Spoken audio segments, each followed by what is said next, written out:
Good evening, everyone, and welcome to the Planning and Development Committee of Council of Tuesday, October 7th. The Pembroke Land Acknowledgement Statement. As we gather today, I would respectfully acknowledge on behalf of Council and the community that the City of Pembroke resides on the unceded traditional territory of the Algonquin people. We thank the generations of people who have taken care of this land for thousands of years. It is with this statement that we honor and respect the Algonquins on whose land we do reside. Before we formally open this meeting of Council, the Mayor is requested to address Council. Your Worship. Thank you, Mr. Chair.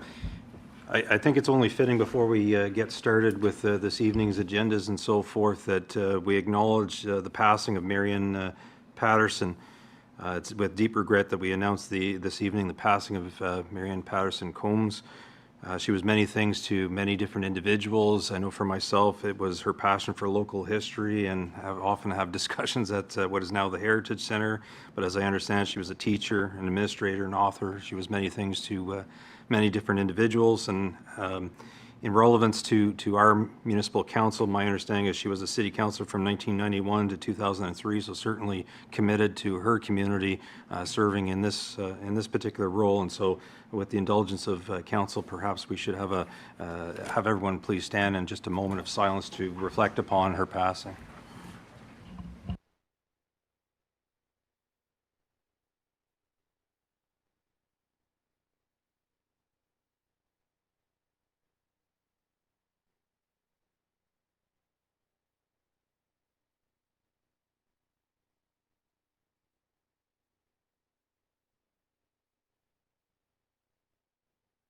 Thank you, Your Worship. I'll call this meeting to order. Are there any disclosures of pecuniary interest, general nature thereof?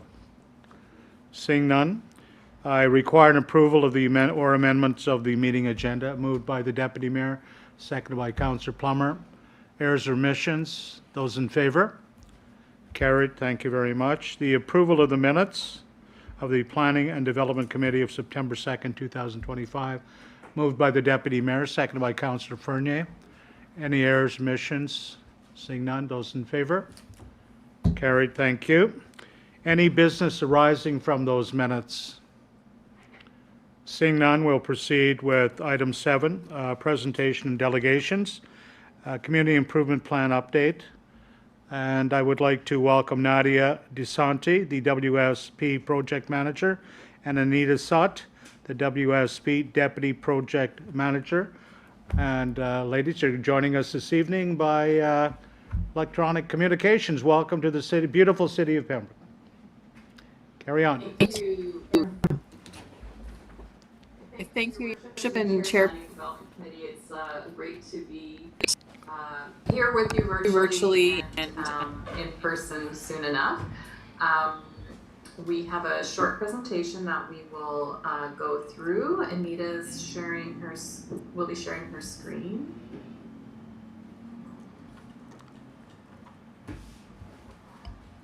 Is that visible for everybody?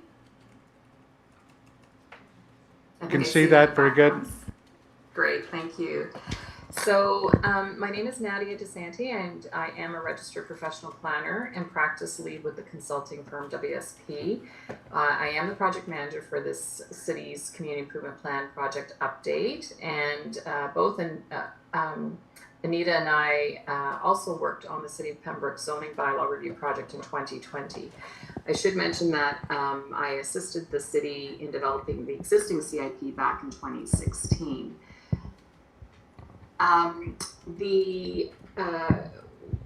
We initiated this work and we intend to complete this project by the end of this year. This evening we are presenting the results of the background work conducted to inform updates to the CIP, including a series of recommendations regarding the financial incentive programs included in the CIP. And we look forward to hearing from committee and council members that we can carry through to the draft CIP, which will be made available for public review later this month. Our presentation will provide an overview of CIPs, the success of the existing 2016 CIP, our work plan for this update, and preliminary recommendations for changes to the CIP financial incentive programs, as well as next steps. So just to remind everybody, a community improvement plan, or a CIP, is a planning and economic development tool which is available to municipalities under the Ontario Municipal Act and Planning Act legislations.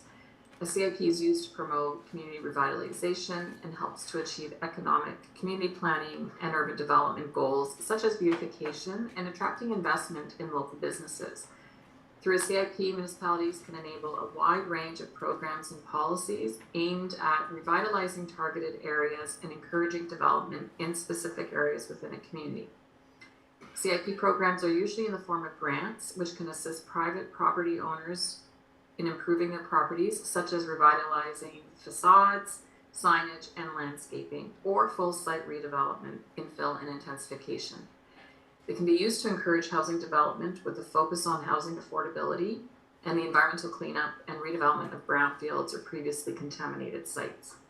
The grant programs are tailored to the needs and goals identified in a municipality. So this is a real benefit for municipalities and for the city to ensure that whatever programs are created through this process, that they really are reflective of the needs, immediate and long-term, for the business community as well. As mentioned, the existing CIP was adopted by Council in 2016 and applies to all properties within the municipal boundary. It contains 10 existing financial incentive programs. The city also temporarily administered a COVID-19 business support grant, so that was during the pandemic. From 2016 to September 2025, over $365,000 in grants have been awarded to over 50 business and property owners.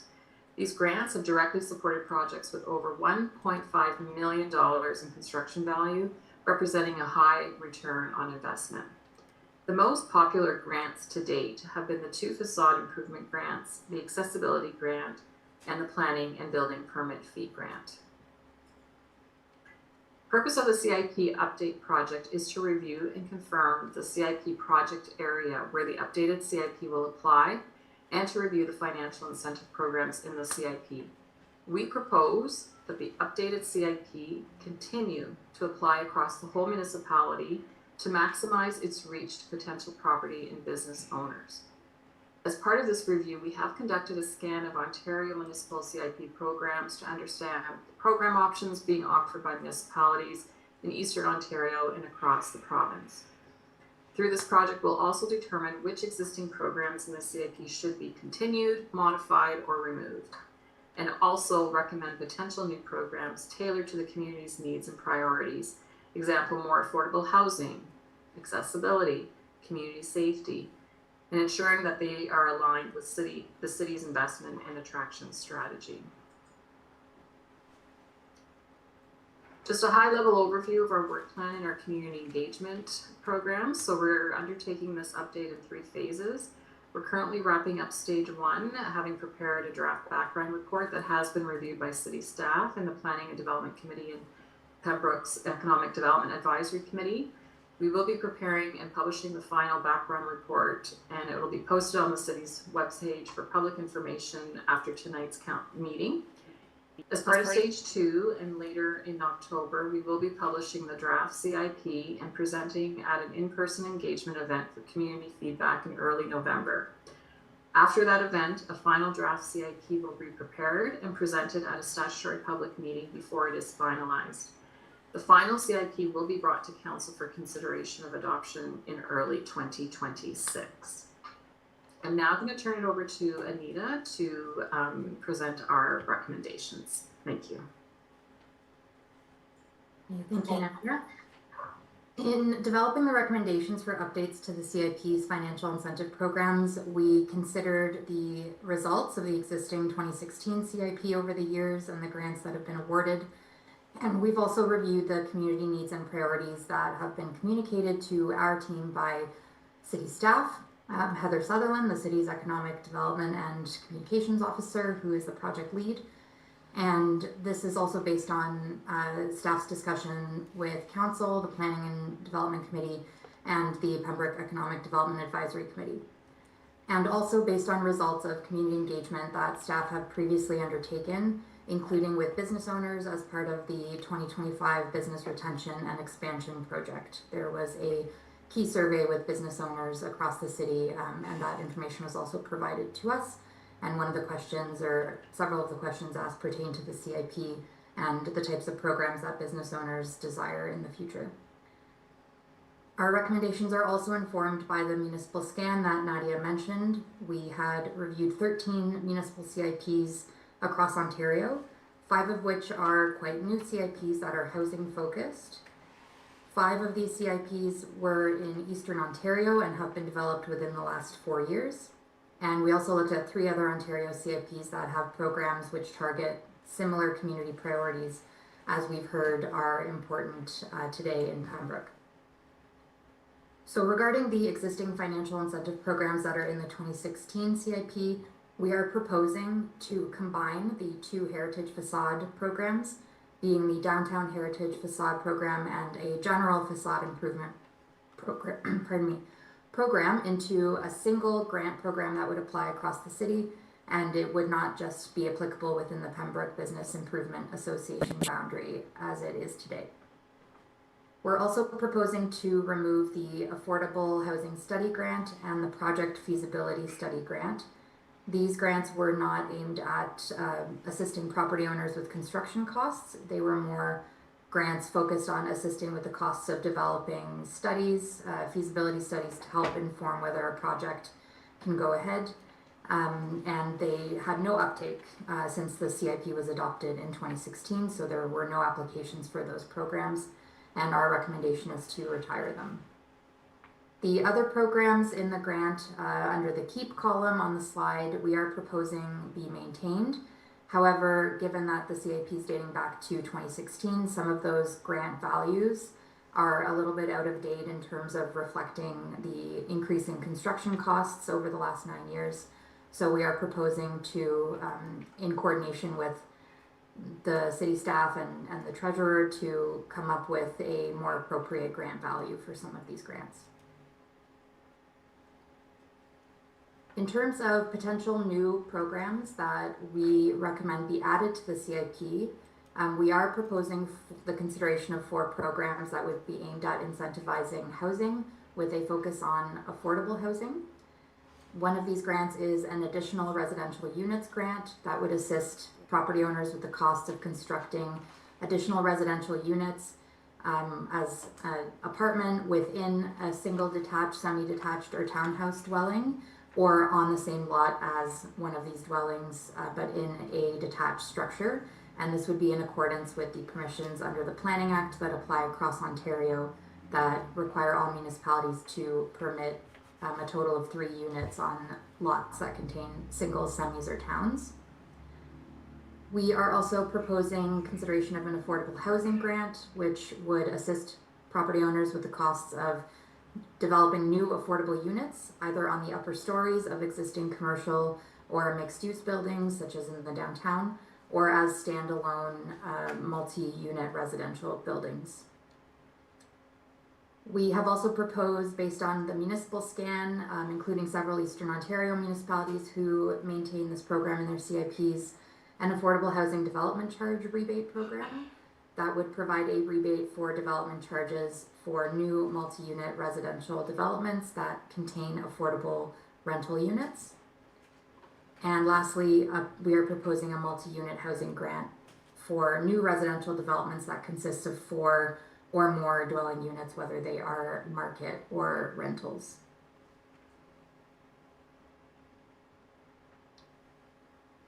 We have included in our background report the recommendation for 6 other non-housing related programs. And this includes a commercial industrial property improvement grant to assist with both interior and exterior improvements to commercial and industrial buildings. And this program would assist with eligible costs that we have heard from the community as being beneficial to property owners, such as landscaping and paving improvements, as well as interior retrofits. And we also heard about a priority to improve community safety across the city and in the downtown as well. And this could be facilitated through a crime prevention, through environmental design, or SEPTED grant, which would assist with the cost of installing site security improvements like security cameras, lighting, and fencing on properties, which we've heard is a concern for property and business owners. We also propose an energy efficiency and emergency management grant, and this could cover project costs such as energy efficiency upgrades and backup generators.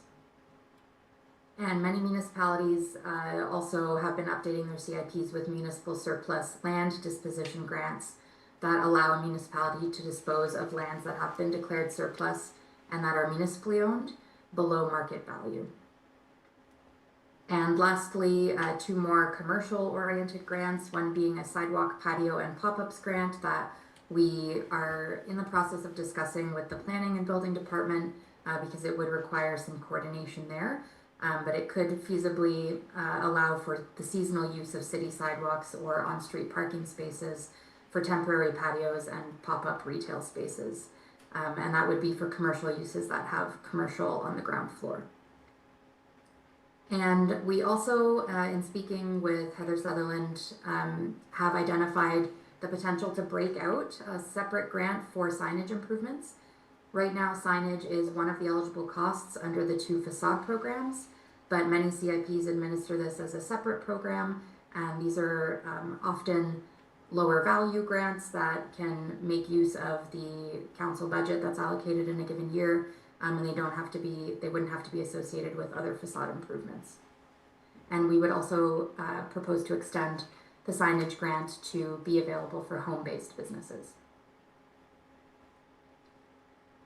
So we will conclude with just the immediate next steps in the CIP update process that Nadia went over in terms of our work plan.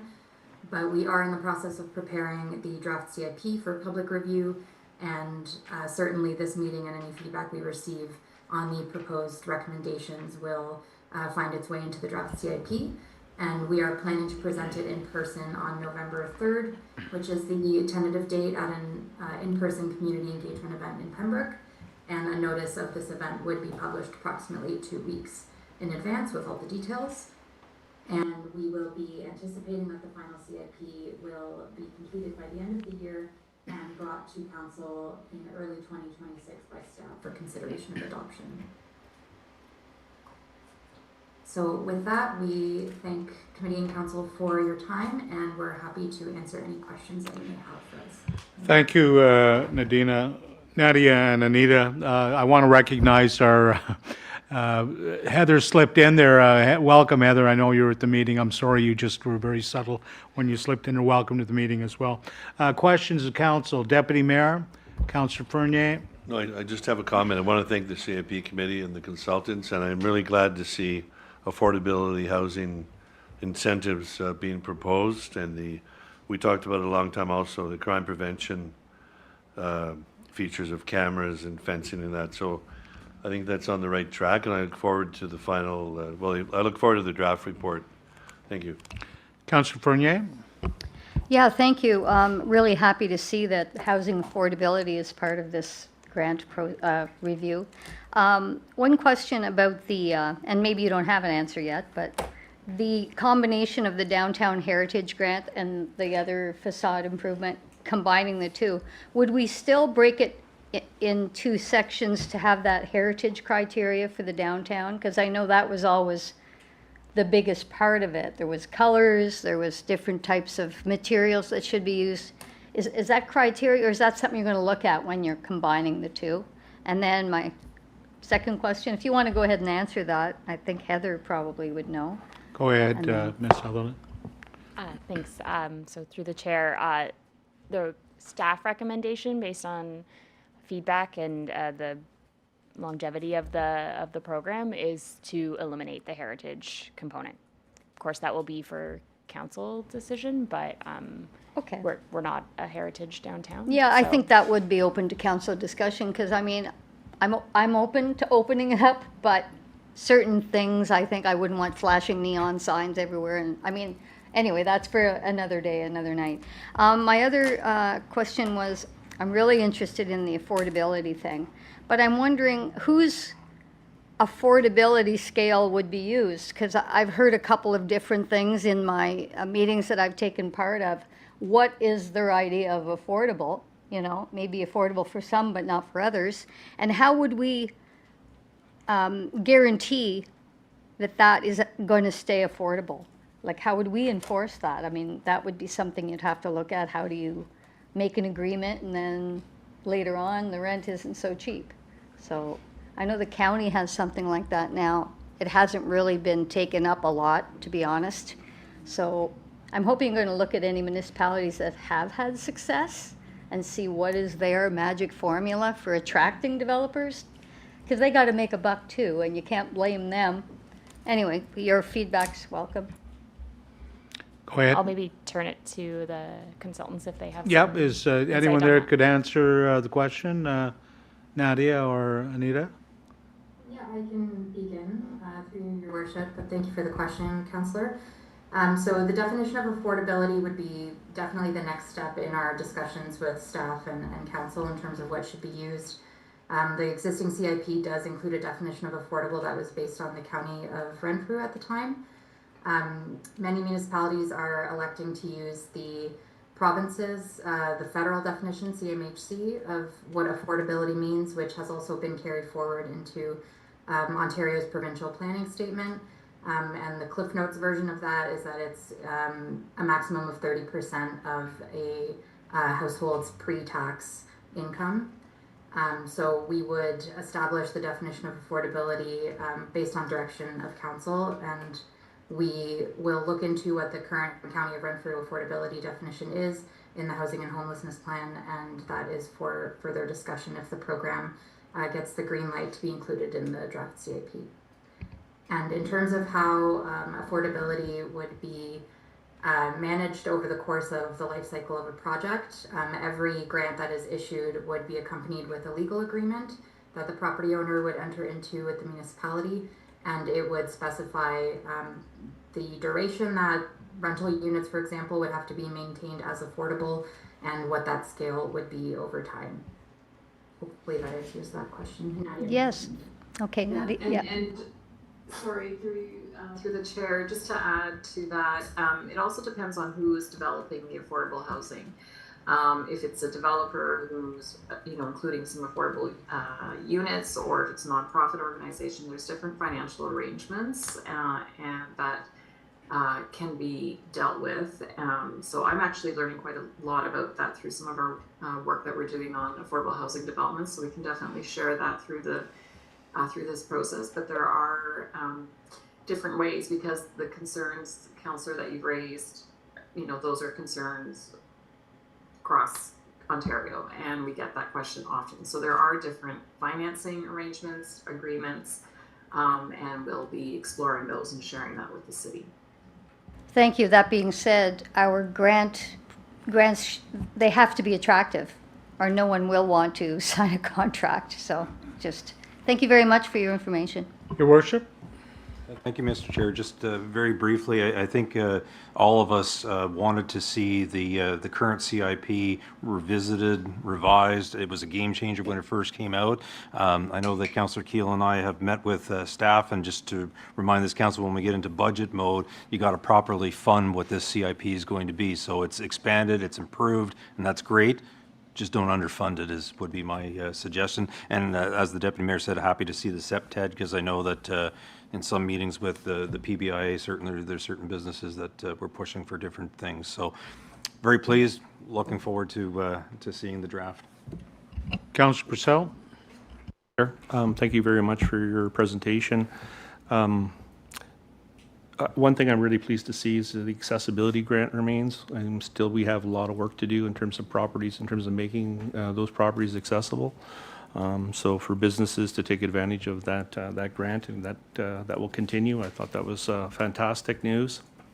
One of the things that's really interesting in regards to the additional residential units grant, the ARU CIP, and I think, because we have really no significant vacant lands in the city of Pembroke in terms of size that's left, we're going to rely a lot on infill for our growth. So the additional garden homes and additional, rental units in these R1, R2, I believe, properties would be, very beneficial for the city of Pembroke.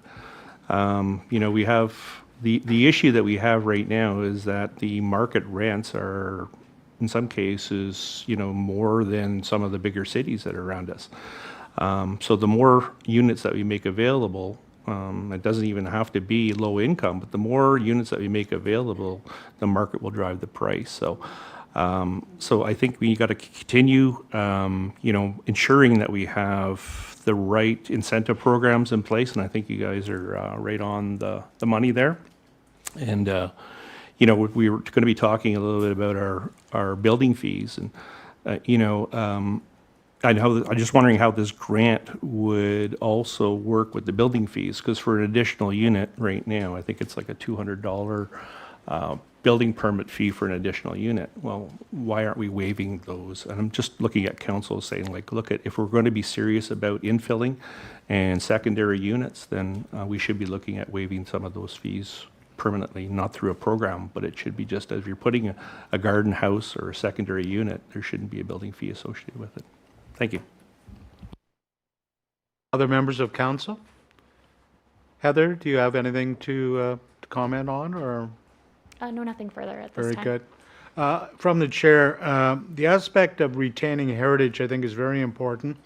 I know years ago, we had such a very, very strict heritage program that you couldn't change the front door on your business unless it was the original type of door that you replaced. So if you had an old oak door that was 100 years old, if there was a repair needed, you couldn't put in a modern looking door.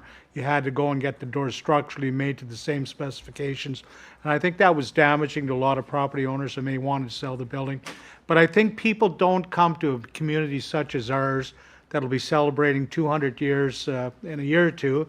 I mean, we're 100 years younger than the United States, the Americans. So people don't come to look at steel skyscrapers. They come and see heritage buildings. They want to go to places like Merrickville, or they want to visit downtown Ottawa and see the Parliament buildings. They want to see something from the past, because anybody, can build an industrial type looking building. But who goes and takes pictures of that? No one. No, people come here to take pictures of our murals, pictures of our historic, City Hall was established, I believe, in 1828 or around that time frame. So, they come and see the old heritage. So thank you for your work. I understand a lot of this has gone into the recommendations. Thank you, Heather. We were very pleased having you here this evening. Thank you.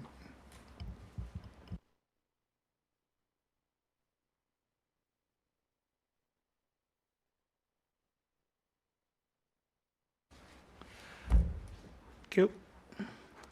We'll proceed with our next order of business under new business. The CIP request for 270 Lake Street. Heather, Ms. Sutherland, would you comment on that, please?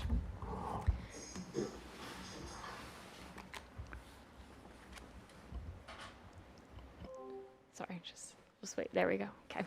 Yes, thank you. So the recommendation this evening is that the Community Improvement Panel recommends that committee grant $7,850 to Tony Donnelly and Lisa Edmonds, owners of 270 Lake Street, for the Community Improvement Plan, Downtown Heritage Facade Improvement, Accessibility, and Planning and Building Permit fee grants.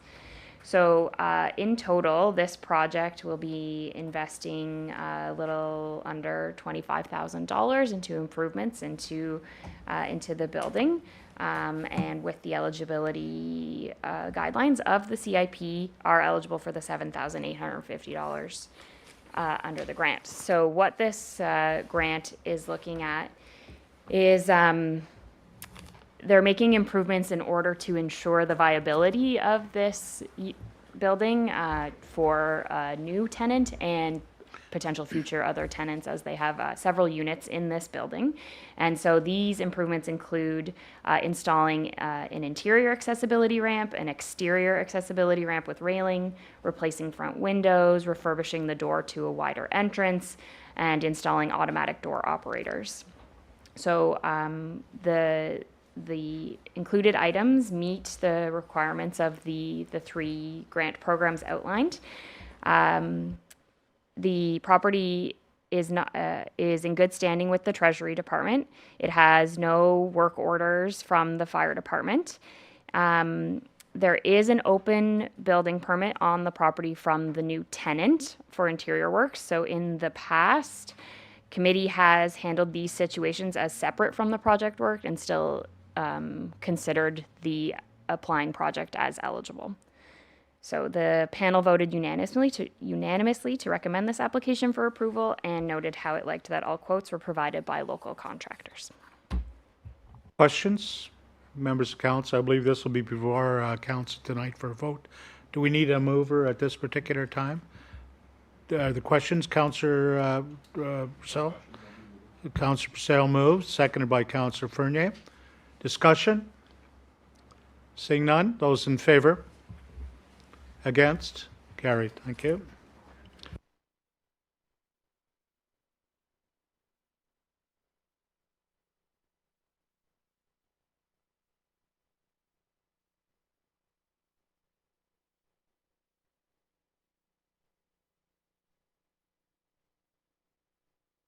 Our next item will be parking meter updates in regards to the ad hoc committee recommendations from the Municipal Planning and Enforcement Officer, Cuno. Welcome, and Ms. Soriel as well. Good evening. Thank you, Mr. Chair, and good evening, everyone. Tonight, I am presenting the recommendations of the Parking Ad Hoc Committee tasked with reviewing parking meter technologies and options. The recommendation is that this report be received for information and that Council approve the recommendations of the Parking Ad Hoc Committee to replace existing parking meters in high revenue areas with upgraded technology, remove parking meters from identified low revenue areas, and authorize staff to proceed with the purchase and installation of new parking meter technology at an estimated cost of $78,121 before taxes. In May, staff proposed a pilot project for downtown parking meters, but Council requested a full audit instead. By September, we reported on revenues, costs, and technology options, and Council directed the formation of an ad hoc committee to review meter technology and management. The committee has now completed its work and recommends replacing meters in high revenue areas with new solar technology and removing meters from low revenue areas.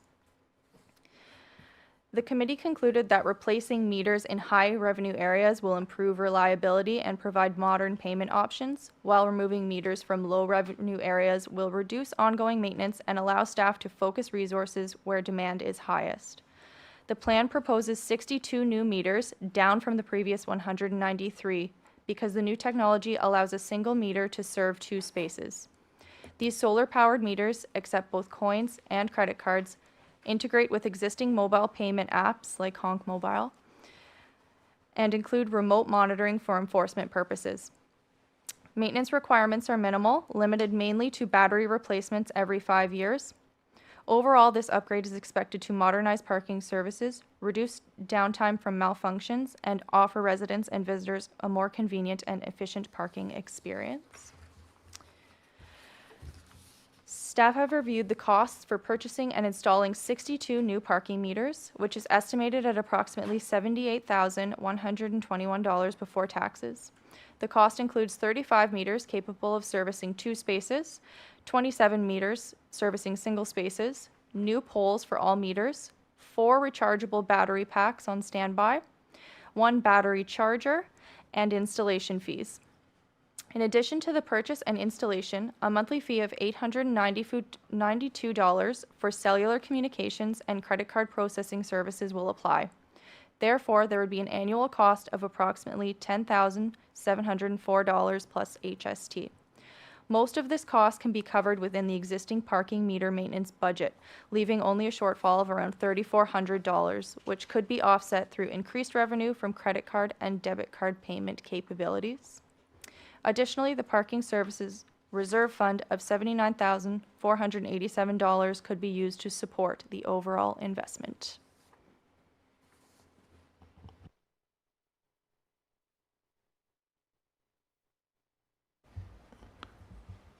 Does that complete your report? Thank you. Questions from council? Councillor Purcell? Councillor Keel? Thanks for your report. The remote monitoring, is it just the function of the meter, or is it the parking infraction, such as the time expiry? Is that part of the remote monitoring capability of the solar units? So through you, Mr. Chair, yes, it would function both ways. Oh, perfect, okay. So we would know that if there's somebody in parking bay 1 that's expired, their time is expired, and they're still present in that spot. So then it would be up to bylaw to physically go and ticket at that time, or is it the ticket process automated? We would still have to attend and issue a ticket, but we'd be able to monitor that from remotely wherever we are. And there's no way that we could automatically provide that ticket? Because I guess you wouldn't have some of the details in terms of the plate number. Okay. Councillor Keel? Councillor Fernier? So I'm very thankful to finally get this report back, and certainly I accept the recommendation that we get new meters. And I know when this, it must have been the Observer or somebody reported on this. Certainly Facebook, of course, went wild with all kinds of things.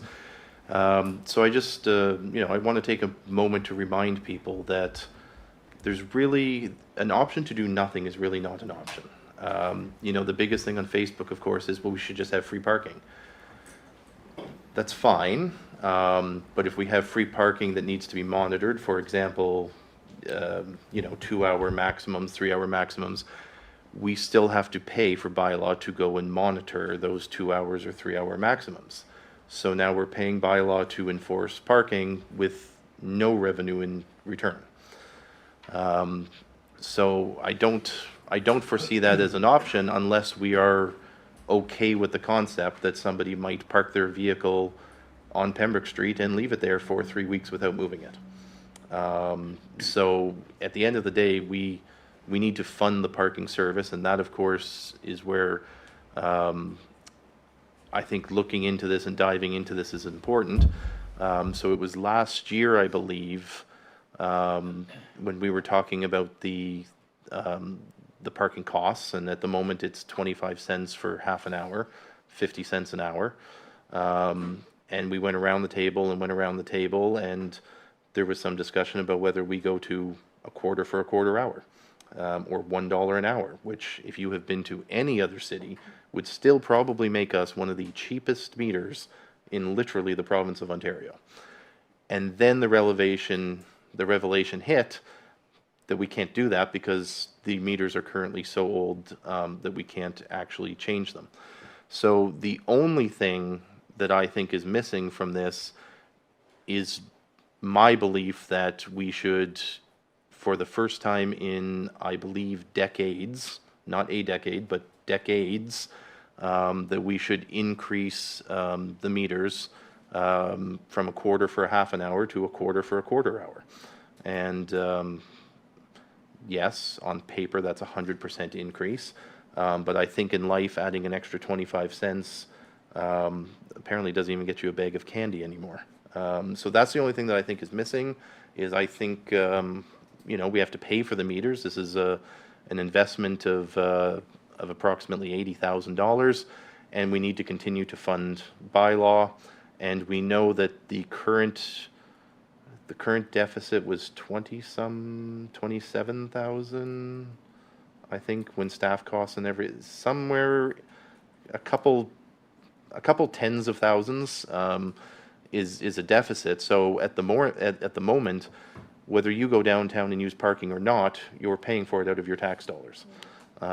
So the only thing that I would suggest that we add to this conversation is increasing the parking from 25 cents a half hour to 25 cents a quarter hour, also known as $1 per hour. Thank you, Councillor Keel. Councillor Fernier? So I like this idea. I'm going to support it 100%, but I also like Councillor Keel's idea about putting it up. I was at the hospital yesterday for just under an hour, and it was $6. So not throwing anything at them, they have expenses to pay too, but you're right. I mean, anywhere you go, that's 50 cents an hour is really nothing. So yeah, I'm going to put forward a motion that we support this with the revision to change the rate from 25 cents for half an hour to 50 cents for a half an hour. Or you heard something like that. Anyway, thank you. Is that a Very good. motion? Yeah. Moved Yeah. by Councillor Fernier. Do you want to elaborate on the motion? Seconded as well, Councillor? Seconded by Councillor Kale. Further discussion, His Worship. Councillor Purcell? Thank you, Mr. Chair. Just to begin by thanking committee the opportunity to put together an ad hoc committee and to remind this council as to, not remind, but perhaps explain to you who was on the committee because you may not know. So Bethia Summers, manager of the PBIA, was on the committee together with Marion Taylor, which is a resident of the city of Pembroke, Councillor Plummer, and myself. And so certainly a good conversation, I would say, together with staff, looking at the various different things that Councillor Keel is mentioning in terms of trying to move people along, trying to ensure that people aren't parked there for 3 days or whatever period of time. I'm sure that some of us have seen different vehicles that are highly identifiable sitting for lengthy periods of time. In any event, wholeheartedly support what's coming forward, and you know, if one wants to look at taxes versus what some might consider to be fees, at least it's an attempt. The money's got to come from somewhere, and so this is an attempt to do it a little bit differently, and I wholeheartedly support what the motion is. Thank you. Councillor Purcell, and then Deputy Mayor, you had your hand up? Thanks, Chair.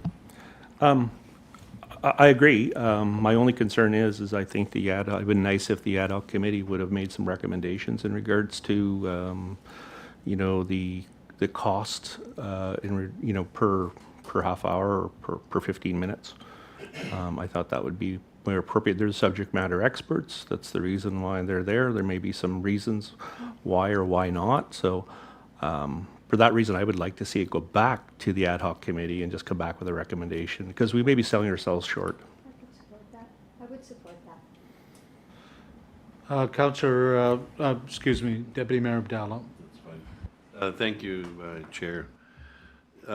Yes, thank you to the committee and the staff for this report, and thank you for we had a 20-minute phone conversation this morning I had some questions.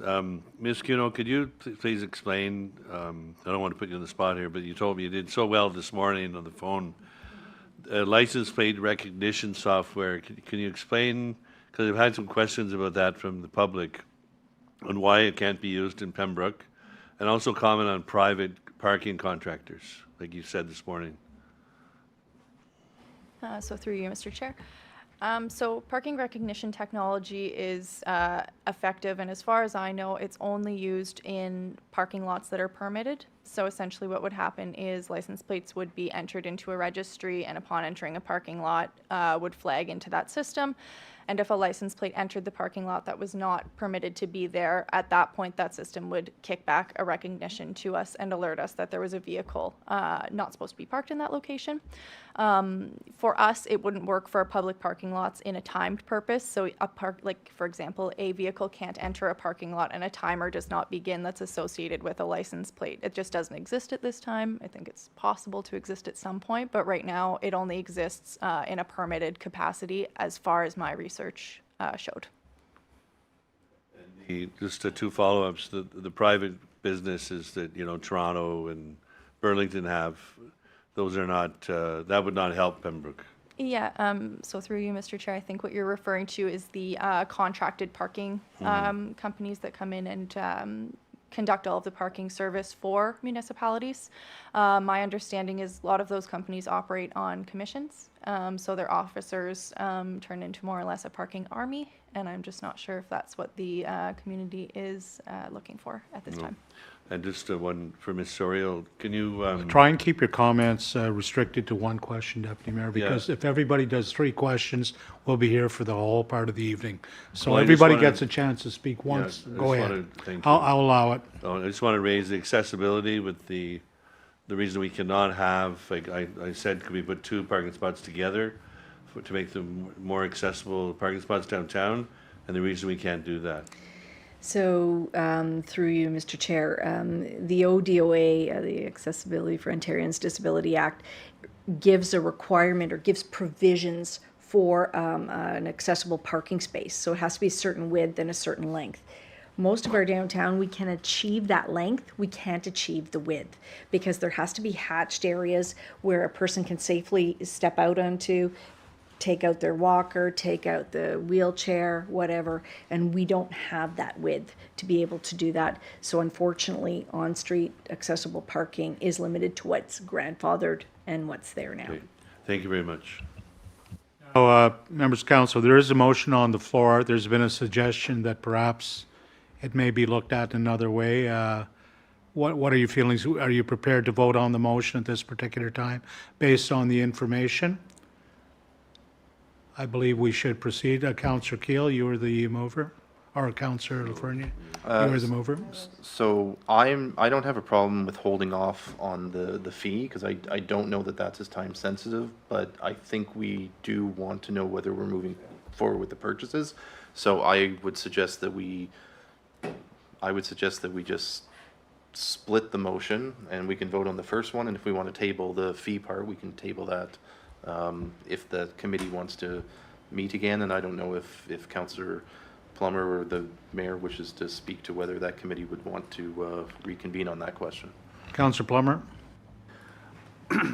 I guess thank Councillor Purcell for asking the question about the fee structure. It really wasn't in our direct eye line at that point. We really wanted to get the best option for moving ahead with parking and replacing the meters. There was discussion around the table about fees, but it was quick and said, well, that's something for council to discuss probably at budget or closer then. So we can certainly kick it back to the ad hoc and give a recommendation, but again, it's council's decision at the end of the day, what we want to charge for fees. Well, I believe there is a motion on the floor. We should proceed with the motion. If it's defeated, then obviously you can go to part two, which was a suggestion that the ad hoc committee look at the rates. If it is accepted, then so be it. It'll go on the proposed amount of money that was suggested. So I and should the just committee can look withdraw at my it again. motion? Pardon me? I'll withdraw my motion. You want to remove the, Yes. withdraw the motion? Very good. Councillor Laferniere withdraws the motion. The seconders, he agree to that? Therefore, the motion does not exist, and we'll go back to get further advice. So I move we accept the recommendation as presented. That's it. Okay, seconded by, by Deputy Mayor. Those in favor? We're clear on that? Very good. You have your direction. Thank you. So on the same issue then, is the ad hoc committee going to come back to us then on the fees? Okay, thank you. I would presume so. Thank you. Yep, I'm glad we got that one sorted out. Well, complex.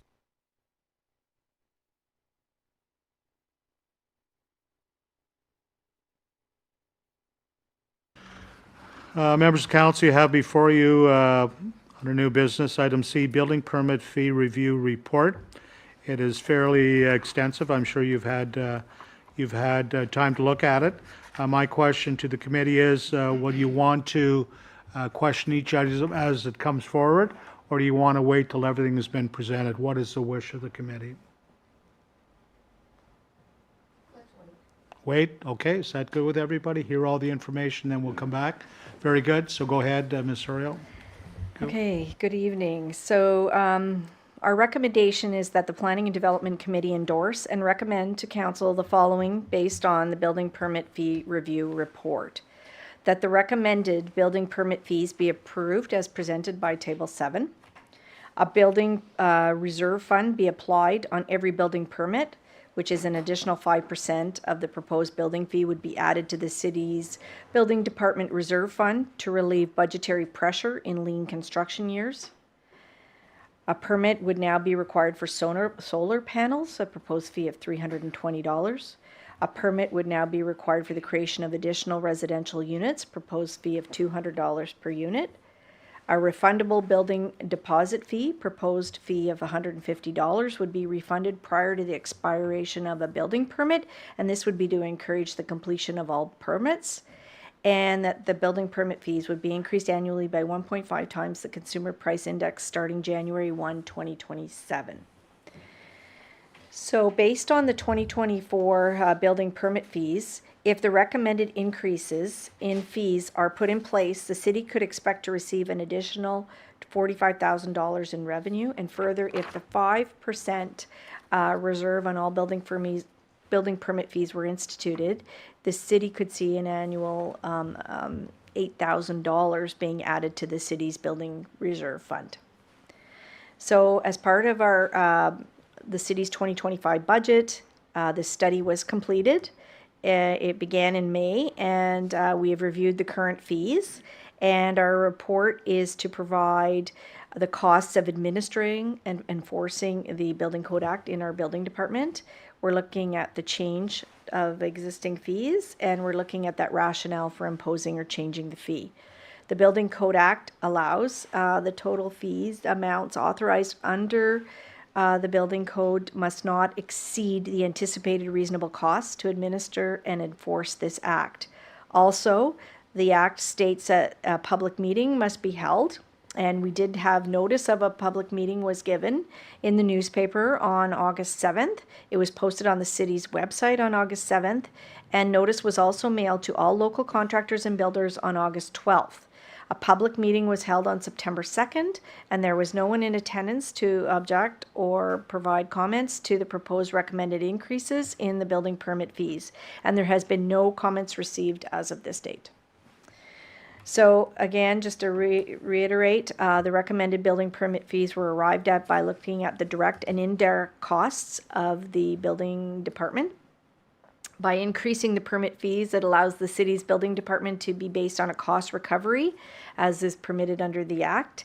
If the fees stay the same or they're reduced, the additional cost to administer this department would have to come from the city's overall budget, operating budget.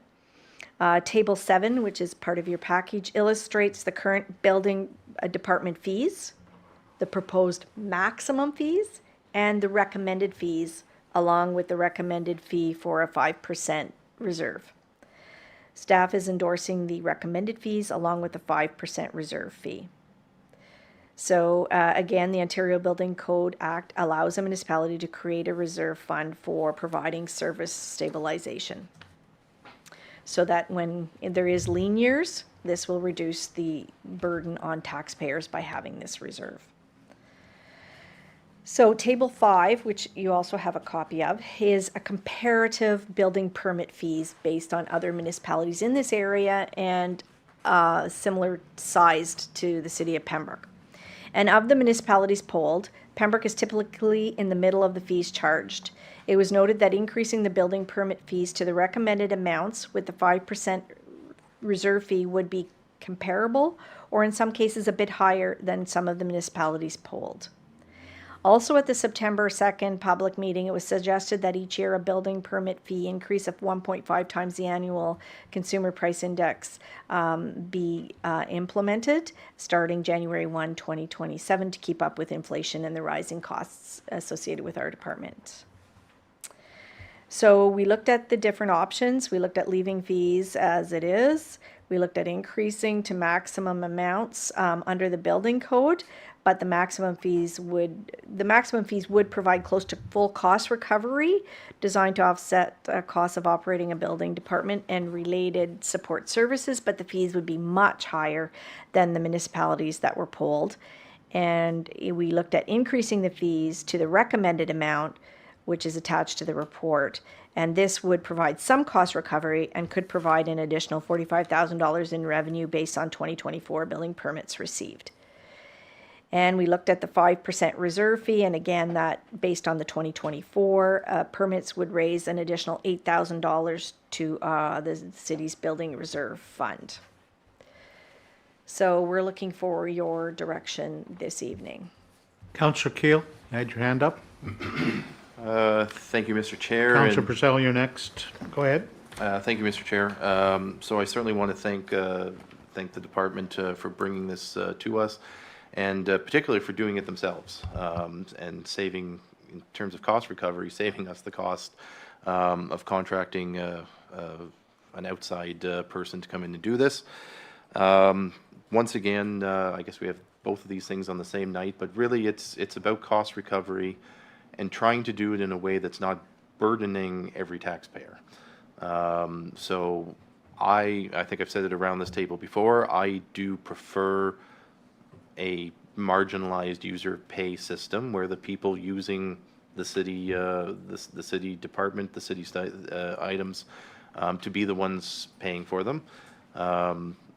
When I say marginalized, I wouldn't support the highest that we could go. I think that would be detrimental to our building and our development. But at the end of the day, I think what we're seeing is reasonable. The comparative charts show that we would be right in the middle. In terms of the 5% reserve fee, I think it was at budget, and I think it might have been Councillor Purcell that proposed an evening out reserve fund in the budget. So that's another thing that we have been looking at ourselves here.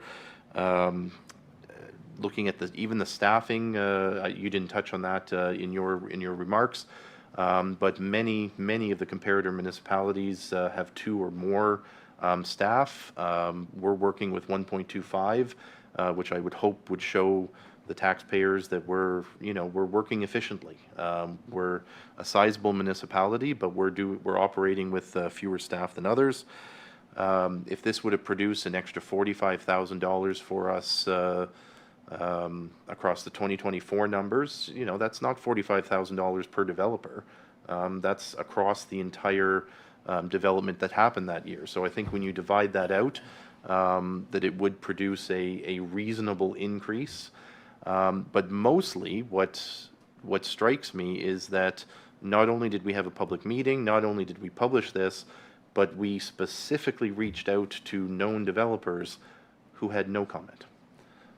So that would suggest to me that we've hit, frankly, a sweet spot. So I would be happy to move that this committee recommend the Table 7 recommended fees with the 5% reserve fee and the 1.5 times CPI annual increase.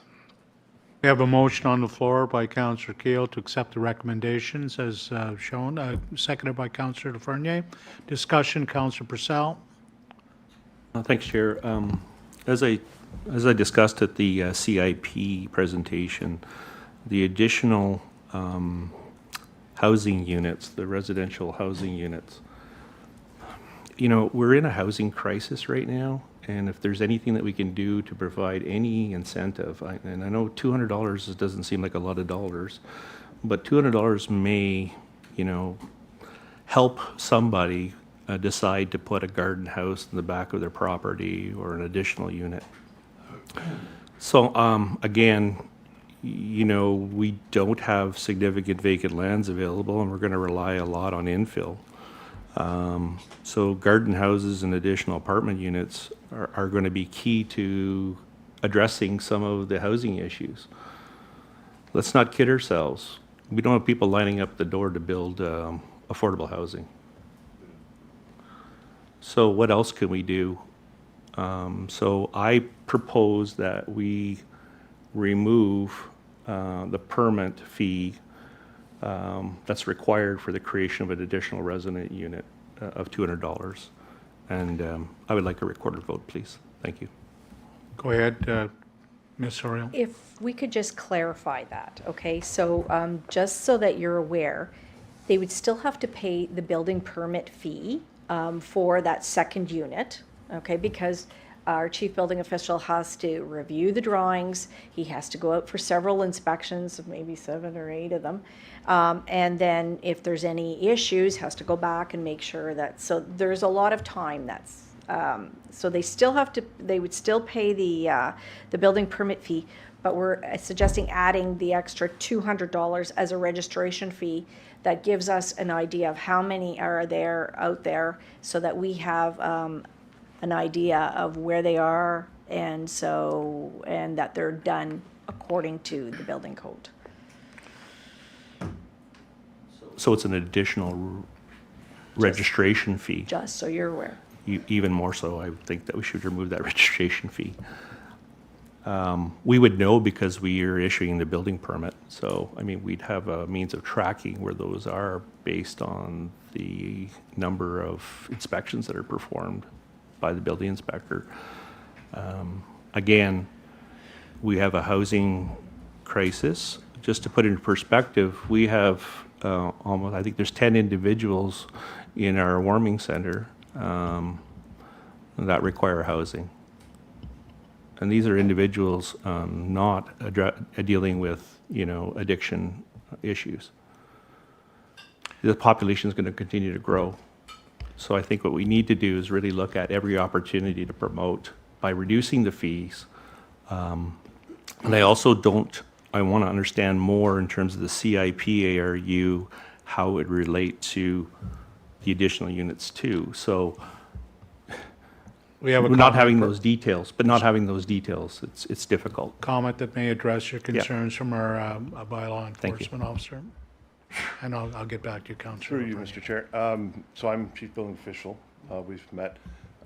So the additional dwelling unit fee is a fee that would register the dwelling unit, bearing in mind that an additional dwelling unit is the creation of a commercial enterprise in someone's home. There's several different types of people that would do this.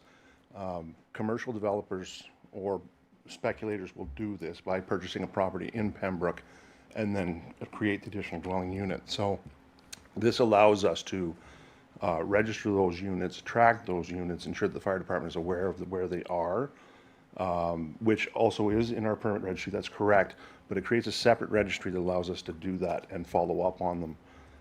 There's a number of inspections that are required for these units, and we're trying to discourage the creation of these units without proper permitting. So cost recovery is one of the factors of this report, and we are trying to recover costs by doing this. Councillor Fernier, and then we come back to you, Councillor Purcell, as a final. Go So- ahead, Councillor Fernier. Yeah, so I hear Councillor Purcell. I sort of have the same thoughts. However, I agree that we need to track these units. So I think what we need to do is really watch the new CIP grant process that's coming out, see what the recommendations are, and have this included as one of the exemptions. Well, they can apply for a grant to cover those costs after they've registered with the city, because then at least we know where they are, they can be taxed appropriately, because I understand what you're saying. If you just say you don't have to pay, well, they're not going to come forward and tell us they have this unit to tax. So I agree. I think we keep that the way you've set it up, and we watch this CIP, and we make that recommendation to that committee, to that agency, that they clearly say that anyone who has developed, an additional unit on an existing residential home or new units to an existing building can apply for reimbursement of those fees. So I think that's the way we go about it. That way we're keeping track of how many are in our community. So I think that would probably satisfy Councillor Purcell as well, I think. MCAP is responsible for tracking these things. So I'll tell you exactly how it works, right? So I built a garage in the city of Pembroke, right? And it wasn't eventually. It was, the building permit was struck. The building was inspected. Shortly after, an MCAP inspector came by and reevaluated the property based on that process. So there's already a record in terms of having that addition or that building. So it's not a shed. It's not a 10 by 16 shed. I think you can go 160 square feet now, or in terms of building. So it's going to be captured because through the building process, the building permit process, it gets submitted to MCAPs to say that this building is complete and it's taxable. So that's how it works, right? So why do we need a second fee for registration? I still don't know the value of that. And that's what I'm just trying to understand. So I think I will proceed with my original amendment with the removal of the proposed $200 registration fee. And again, a recorded vote, please. Thank you. Point of order. Go ahead. We've been talking for about 5 minutes on something that's not even on the table. So I'm wondering if we could get back to my motion, which was to accept the fee increases in Table 7, the 5% reserve fee, and the 1.5 times consumer price index, which is 3 of the 6 points that were recommended. So I'm wondering if we could get back to that motion. You're correct. The motion is on the floor. Deputy Mayor? Well, I was going to second Councillor Purcell's amendment. There's no amendment. The $200 fee is not in my motion. We will vote on the motion. If the motion is defeated, we can come back and look at an alternate, correct? Well, other motions can be made. Like I recommended the 3 that I thought would be the least. Can you read that again, please, so everybody can understand? So if you're on page 24 of tonight's Right package, here, yeah. I'm recommending the first bullet, that the fees in Table 7 be approved. The second bullet, the additional 5% reserve fund fee, and the last bullet, the building permit fee increase 1.5% per year. So right now, my motion is only on those 3 things. I didn't include in my motion the solar panels, the additional unit, or the deposit. And anybody, once one motion's done, we can always, somebody else could say, I like the solar panel one, and move that motion. So, but right now, my motion is just on those 3 bullets. I believe we should vote on the motion as it stands on the floor at present, okay? Any other comments, Your Worship? So just a Mr. point, CAO? yeah, so just a point of clarification. Is there's still a want or request for a recorded vote on that motion, or? Okay. Okay. Those in favor of the motion as presented on items 1, 2, and 3? 1, 2, and 6. Oh, sorry, 1, 2, and 6, sorry. 1, 2, and 6? Those in favor? Against? Carried unanimously. Any other discussion at this time on anything else? Councillor Keel. So I would also move that we accept the solar panel fee, and the reason for that, I believe I had a discussion with Ms. Sorial, was that tracking those is actually quite serious, especially with load. I mean, they're often put on the tops of houses. There's load-bearing issues. Probably, I believe it was said more for us with our winters than for other countries. So I would also recommend that we move forward with that one. Motion on the floor regarding solar panel fees. Do we have a seconder? Moved by Councillor Plummer. Discussion. Seeing none? Those in favor? Against? Carried. Thank you. Next, Councillor Keel. Maybe I should have bundled these. No, that's good. We said we're going to talk about them one at a time. Very good. So the refundable building deposit fee, this was brought forward because a great number of people get permits, and then they never close their permit. So staff time is then caught chasing them, trying to get the building permit closed. So for the average person that, of course, does their building and gets it up, they get their fee back when the permit's closed. But for those people that we then need to chase, and for those people that don't ever seem to want to close them, so this one, I don't know if the chief building official wants to speak to this one. I don't know that it's a huge problem, but I like that it's an incentive to get things closed. So Go ahead, sir. I would move we accept that recommendation as well. Through you, Mr. Chair, it is a considerable problem tracking open permits. We have numerous open permits from almost every era of building official in Pembroke's history. We are working diligently to close them as we go through them and as we scan and document our files. I believe it's a very important incentive to encourage people to work and close their permits. Were you making a motion, Councillor Keel? Moved by Councillor Keel that we endeavor to close the outstanding permits, seconded by the Deputy Mayor. Further discussion on this item? Seeing none, those in favor? Against, the motion is carried. Thank you. Very productive. Have we covered everything, Ms. Soriel? Are we, Okay, so the only item that's left is the $200 per unit fee for the creation of additional residential units. Councillor Plummer? Well, because we need to vote on something, so I move that we accept the report and for the proposed $200 per unit, because you can't make a negative motion, so. The motion's on the floor. Do we have a seconder? Or do you want to withdraw that? You have the floor, Councillor Plummer. No, I say if there's no seconder, then the motion won't stand anyways, so. Motion by Councillor Plummer. Do we have a seconder? The motion's defeated. Thank you.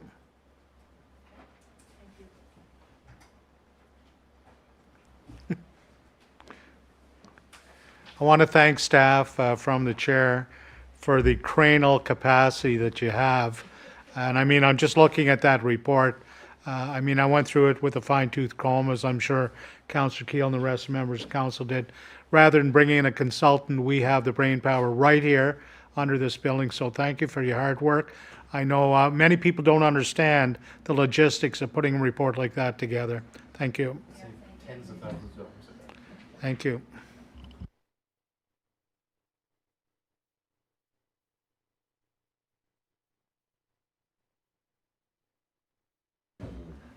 Next item, item D, Animal Control Bylaw. Director Soriel.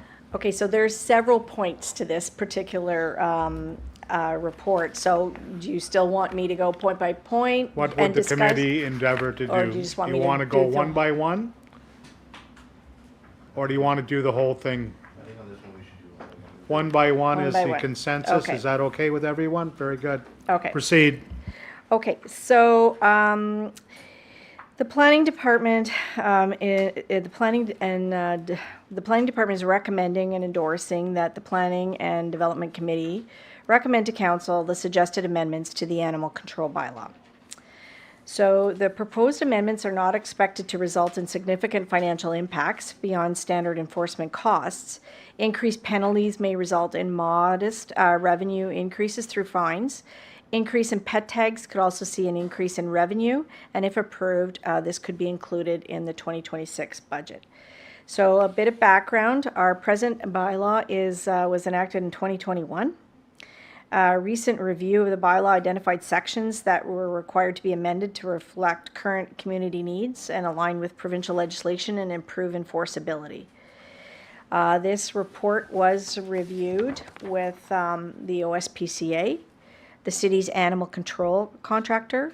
We looked at comparisons with animal control bylaws from other municipalities. I reviewed provincial legislation, including the Dog Owners Liability Act. The second issue in this, and this is just for future, but the OSPCA Pound Keeper Agreement with the city is set to expire on December 31st this year.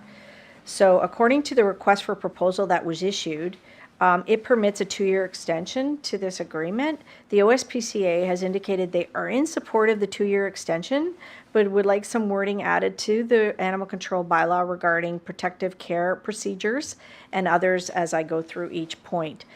This proposed section would indicate that the animal control officer has the authority to seize and impound an animal, and that would include the seizure of animals found in pursuant to an animal's owner's eviction, incarceration, or as a result of fire or medical emergency. So the first issue in our bylaw is the proposed amendment would be that the animal control officers would not pick up feral cats, as OSPCA does not impound feral cats. So that would be right in our bylaw. Any issue with that one? Questions, Councillor Keel? So I guess the question is, what does happen with feral cats? Like, if you're in a neighborhood where it's a particular problem, We would not be picking them up. are we telling our residents to deal with the feral cats themselves? Well, what if the OSPCA or Pound Keeper won't take them? What do you want us as bylaw enforcement officers to deal with I'm just them. saying that if suddenly people start killing feral cats because they look to the city, I mean, you look to the city first, you look to animal control, you look to the OSPCA, and if they're saying deal with it yourself, I'm just saying the result might be that people deal with it themselves. And, I mean, I get it, because I don't know what you do with a feral cat. You can't rehome a feral cat. I mean, if anybody's ever experienced a feral cat, you're not putting that in the house with kids. But at the end of the day, I just want us to know what we're talking about, which is probably people taking it upon themselves to do things with feral cats. That's, Councillor Fernier? So, as many will recall, when the SPCA first told us they weren't going to take the feral cats, it was quite a decision, and the rates were quite high. So we decided that the SPCA would work with, there's people that do take in feral cats and feed them and build little places for them to live in the winter, that they were going to work with these groups. And some of the feral cats can be taken in. It depends on their history, whether they were released, there's a whole thing, about how Anyway, I guess the thing was they were going to run clinics so individuals could make sure that their cats were spayed. And I guess that's where the extra revenue was going to go from the city that we usually give them. And I don't know how that's working. So I'm wondering if they did work with these rescue groups. That was supposed to happen. And I'm wondering how that's going. Ms. Soriel? Through you, Yeah. to answer your question, they are still working with these groups. They have different locations. I know they're working with Petawawa to have these clinics on a regular basis. So, and they're at a very reduced cost for pet owners to get spayed or neutered. So they are still working with these organizations, and some municipalities are working with them. We did offer one. They haven't come back to us to ask for another one, but Because I believe we were putting some money in a reserve, like, yes, there is funds in a reserve. Yes. for that. So, Yes. I mean, I know that I had a real problem on my street with it, and it seems to have decreased. At one point, we had at least 5, and I know a couple were adopted by families around me. So I don't know if the problem has gotten worse or better. So We haven't had any issues at no, this point. neither have I. So I would think it's going to maybe play itself out with the programs that are already set Yeah. up. I believe there's a difference between a feral cat and a stray cat. That's right. Oh, definitely. And, strays definitely. can be adopted, Yes. but a feral cat is a wild cat. Yeah. And from the chair, I may want to also, a lot of people don't want to destroy an animal, but their other option is to get a live trap and take it somewhere else. So, I mean, we don't want to be doing that, having a cat taken from your municipality and dropped off in the outskirts of Petawawa or Laurentian Valley or Calumet Island. And I mean, that has happened in the past. So there may be some responsibility by the ASPCA to take a look at that. It shouldn't be put onto us that, well, there are no options, so what does the homeowner do? Can I just say something for a second, sir? I'm sorry, you can't comment at this meeting, sir. It's not in our protocol, I'm sorry. Okay, so item number 2. Now, this is going to be controversial, but I'm just bringing it back up. But adding a maximum number of dogs or cats in the bylaw. Just because I was redoing the bylaw, I just thought it's just, I'm just bringing it back up. I know about a year ago it was turned down, and I just wanted to make sure that council was still on that page. I'm just, bringing it up because we're redoing the whole bylaw. So. Through you, yeah, I would not be in favor of this, controlling people and how many animals they have, so. Okay, so that's the direction. Okay, perfect. Any other comments, members of council? Comments from other members of council? Councillor Purcell? I see the justification, but you're right, it's a very difficult thing to do. So how many is too many? Okay. How many are too few? That's my problem, right? But I do see the merits in reducing, permitted, the number of permitted animals per residential unit. So no action on Okay, that one, we'll that's just perfect. I continue. just wanted Okay. to bring it up. Yeah. The third issue is pit bulls. This section in our existing bylaw deals with grandfathered pit bulls. This whole section now can be removed since the dogs would all be deceased and there would be no further pit bulls in the city. So it was grandfathered in 2021, but it was prior to 2005. So they're no longer alive. OSPCA agrees, as well as our contractor, that this can all be removed. And if there is a pit bull somewhere, it's covered under the Dog Owners Liability Act. So there is a higher provincial act that will take care of pit bulls should there be an issue. Okay. Number 4, we didn't have a pound or a pound keeper definition in our bylaw. So we just added what a pound is and what a pound keeper, and a pound keeper would be, in this case, the OSPCA. I ran that by them and they were happy with the definitions. So it's just to make everything clear in the bylaw. The one thing the OSPCA did want was a protective custody, requiring a definition and provisions in the bylaw. So there's the issue of a stray cat you just talked about versus and they didn't see these animals as strays. So these animals were seized and impounded because there was lack of care for them. There were, the person might have been incarcerated, the person might have died, the pet owner may have had a serious medical illness, or there was a fire or something, and they can no longer take care of their animal. So they just wanted to have some wording around that, because we didn't have that in our present bylaw.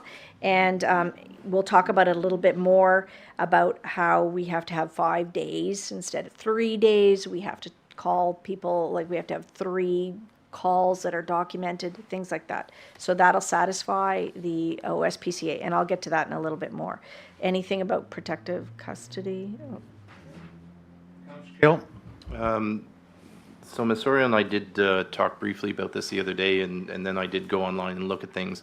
I think this particular definition just needs to be broadened, because I realize it says the CAO, situation the CAO deems appropriate, but of course that's completely vague and quite frankly possibly unenforceable as a law.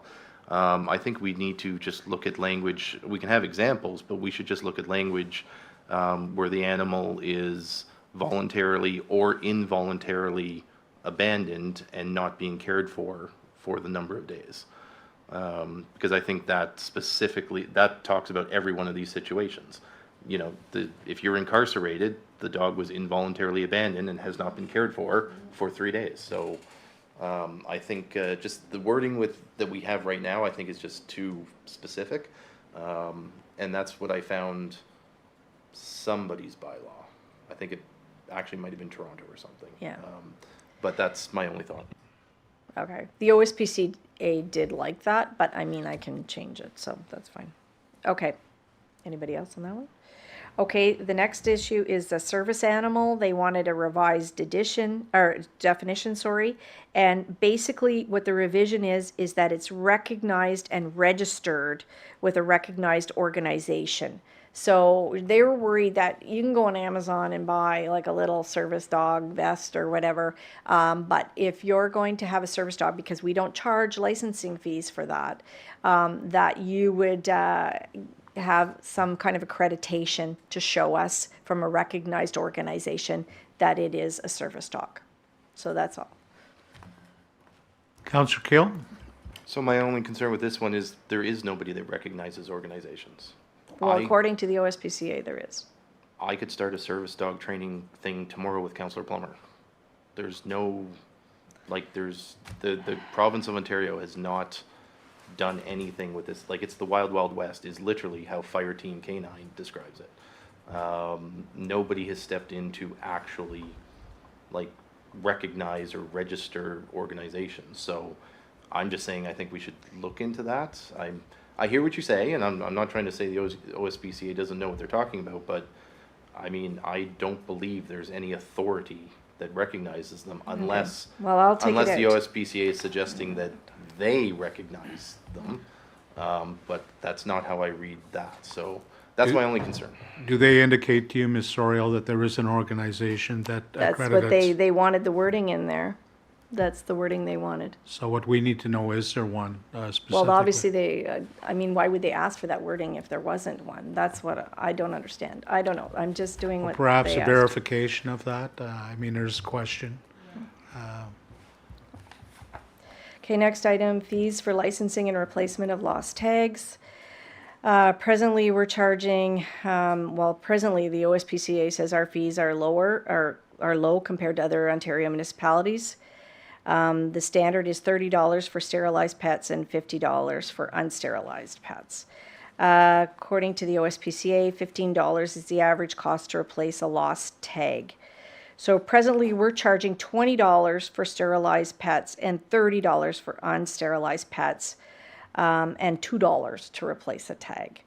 So I have a Laurentian Valley and Petawawa, Arm Prairie, Renfrew, and Deep Rivers costs. I'm suggesting we increase it to by $5 so that we go from $20 for sterilized to $25 and $35 for unsterilized pets, and a $15 replacement lost tag fee instead of $2.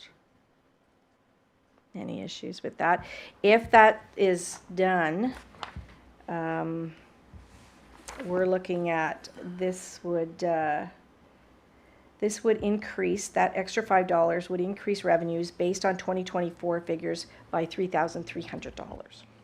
What is the wish of the committee? Councillor Fernier, I would support those recommendations. is that a motion? Yes. Moved by Councillor Fernier to support the recommendations as presented by Director Soriel. Do we have a seconder? Councillor Purcell. Is there further discussion on this item? Your worship? Thank you, Mr. Chair. I have no issue with increasing the amount.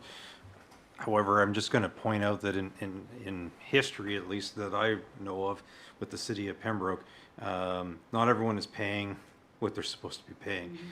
And whenever city send, and I'm not suggesting that this is what we're going to do, but in the past, whenever we send staff out and they were going, then all of a sudden there was a higher rate of compliance. And so individuals, not all dog owners, not all cat owners, but there is a certain population of individuals that don't sterilize their pets, don't pay the appropriate tag fees and so forth, and then you get the feral or cats and so forth and animals out and about and so forth, and you get individuals that aren't paying what they're supposed to pay. So I realize that's not what this motion is about, but I'm just throwing that out to you. I support it, but it's just something has to be done on the enforcement side. Councillor Fernier, comment? Through the chair, yeah. And that was a successful campaign. I remember we had the bylaw officers go out, and it really did generate a lot of extra revenue, and I think that stayed on the books for quite a while till I don't know, eventually maybe some people didn't renew, but it did tie up staff. There was an extra expense line to pay them. So I'm looking at Colleen. She wants to speak about this, so go ahead. Go ahead, If Colleen. I could, through you. Sure. That is part of the contract with our, with Protect 5, our animal control. So they are to go door to door, and ask for, like, just to see if there's, we have a list of who the previous tag holders are, and if we don't get those, then they go to that list, and then they go knocking on the doors to see if they've got their animal tags, or maybe something happened to the animal, I don't know. So just Final further to that, Councillor yeah, Fernier, go further ahead. to that, it doesn't show anyone who maybe just got a pet, No. you know, and a lot of these might be deceased now, these pets. So I don't know if the department wants to look at doing that again. I don't know what the expense against the revenue is, if it's worth it, but it was worth it at the time. Okay, I know that. Councillor Kale, to the motion. Do you, off the top of your head, remember how much these tags and stuff bring in versus how much our animal control budget costs us? Yes, I do. Okay, through the chair. You sure you have that in front of you there, Ms. Soriel? I was trying to be prepared for everything, and okay. So our revenues are, say, 17, okay, so about $17,500 is the revenues from the licenses and fines and fees, okay? And our contract, right now, there may be a higher contract with OSPCA for the next 2 years. I'm not sure. I'll be bringing that back to you. Was $65,000. So. That includes OSPCA and Protect 5. And through OSPCA, there's also vet bills that we're responsible for, and that was $1,100 in 2024. So just, I mean, to put it in perspective, we're not even bringing in a quarter of the cost of having animal control. I would assume, for some reason, I don't know what happened this year, I got lots of messages about rats this summer. I would assume that very few people would say that a municipality does not need animal control. I think we recognize it as one of those services that provides an important function that we need to have. So, you know, I guess somewhat to, you know, to the comment the mayor made is I would support this small increase.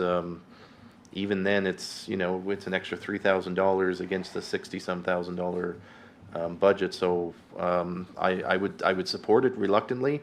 Having a Great Dane, I'm just glad we don't charge by the pound.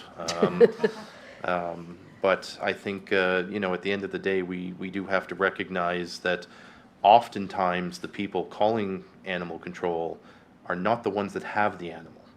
And so it's those taxpayers that don't even have the animal that we're actually charging more on in terms of taxation versus user fees. So I would support this. No further comments. I'll call the question. Those in favor of the increases as presented? Against? Carried unanimously. Is there any further business before the committee this evening, Ms. Yeah, I Royal? still have a few more points. Go ahead. So one is inspections and orders had to be rewritten to deal with concerns from the OSPCA regarding right of entry and seizure of an animal. This section will now state that animal control officers may at all reasonable times enter upon and inspect any land to determine whether or not this bylaw is being complied with or that an order is being followed. This section also allows animal control officers to require owners to provide inspection documents like licensing, immunization, whether they've been spayed or neutered, things like that. So that's just to clarify for OSPCA. And it's also to clarify for us too that we have the right to entry. Right to entry, correct? 10? Oh, did I forget 8? Oh. Oh, I did forget 8. Yeah. Thank you. Okay, so the bylaw in number 8 is that it doesn't identify the city's dog park as being an area where dogs can be off leash. So we'd like to add that to the bylaw. But right now our present fee is $10 a year. Petawawa has a $20 fee per year. So this fee could be increased to $20 a year. I did talk to the recreation department. They cut the grass, takes them 2.5 hours once a week. They provide bags, you know, for the pet owners. There's other things that they have to do in that little park. And so there is a cost to that park, and $10 isn't very much for a year of use of that park for pets. Councillor Keel? I would accept that. My only other recommendation would be perhaps you could also get delegated authority to designate any other areas. I mean, who knows? Maybe someday we set up a dog park in the East End, or there's some sort of dog event or something. It would be nice to have some flexibility that staff can designate the off-leash areas. Oh, I see. Okay. For further discussion, that's a good point. Councillor Plummer. I would second Councillor Keel's motion of increasing the fee to $20 to access the dog park per year. Seconded motion by, to Councillor Keel's motion by Councillor Plummer. Further discussion? Seeing none, those in favor? Those against? Carried. Okay, so now we're on to dangerous or vicious animal restrictions and provisions. So our contractor as well as OSPCA, thought it would be good if we had conditions when entering a dangerous or when encountering a dangerous or vicious animal. Instead of just saying, okay, you're out of the city, let's put some conditions to it before and give the pet owner an opportunity to either get his dog trained within 90 days of an order being issued, requiring a special dog tag at a cost of $150 because we have to continuously monitor that situation. That dog must be muzzled. It would not be permitted in any leash-free dog park. A warning sign would be posted on the owner's property. So that would be a condition of it to stay in the city until, if at a time they don't meet any of these conditions, then at least then if we had to go to court, we'd have more, we'd have more behind us because we tried to work with the pet owner, and now it just didn't work out. So we're adding that extra. Councillor Purcell, Councillor Keel. So I would move that we move the dangerous vicious animal restrictions and provisions clause. Moved by Councillor Purcell. Do we have a seconder? Deputy Mayor, discussion? Go ahead, Councillor Keel.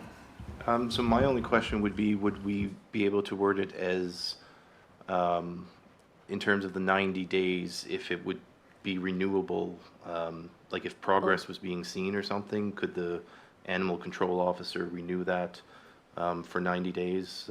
Like maybe the person has put the dog into a training session and there's marked improvement, but maybe we're not quite there. I just think, because I like the remedial nature of this. Lord knows if anybody ever tried to take my dog on me, it would not probably go very well. So this is basic. I think this is a nice halfway place to work with people that are willing to work with us. Thank you. Anything further? Ms. Soriel, when the dog goes for training, Yep. is the owner accompany him? Usually they do, yes. That's very good to Yes. know. Thank you. Okay, next. Okay. Okay, redemption of impounded vehicles. Motion, we haven't voted, animals. excuse me, we haven't voted on that Oh, previous sorry, motion. didn't vote on it, sorry. Those in favor? Against? Carried. Thank you. Okay. Carry on. Okay, redemption of impounded animals.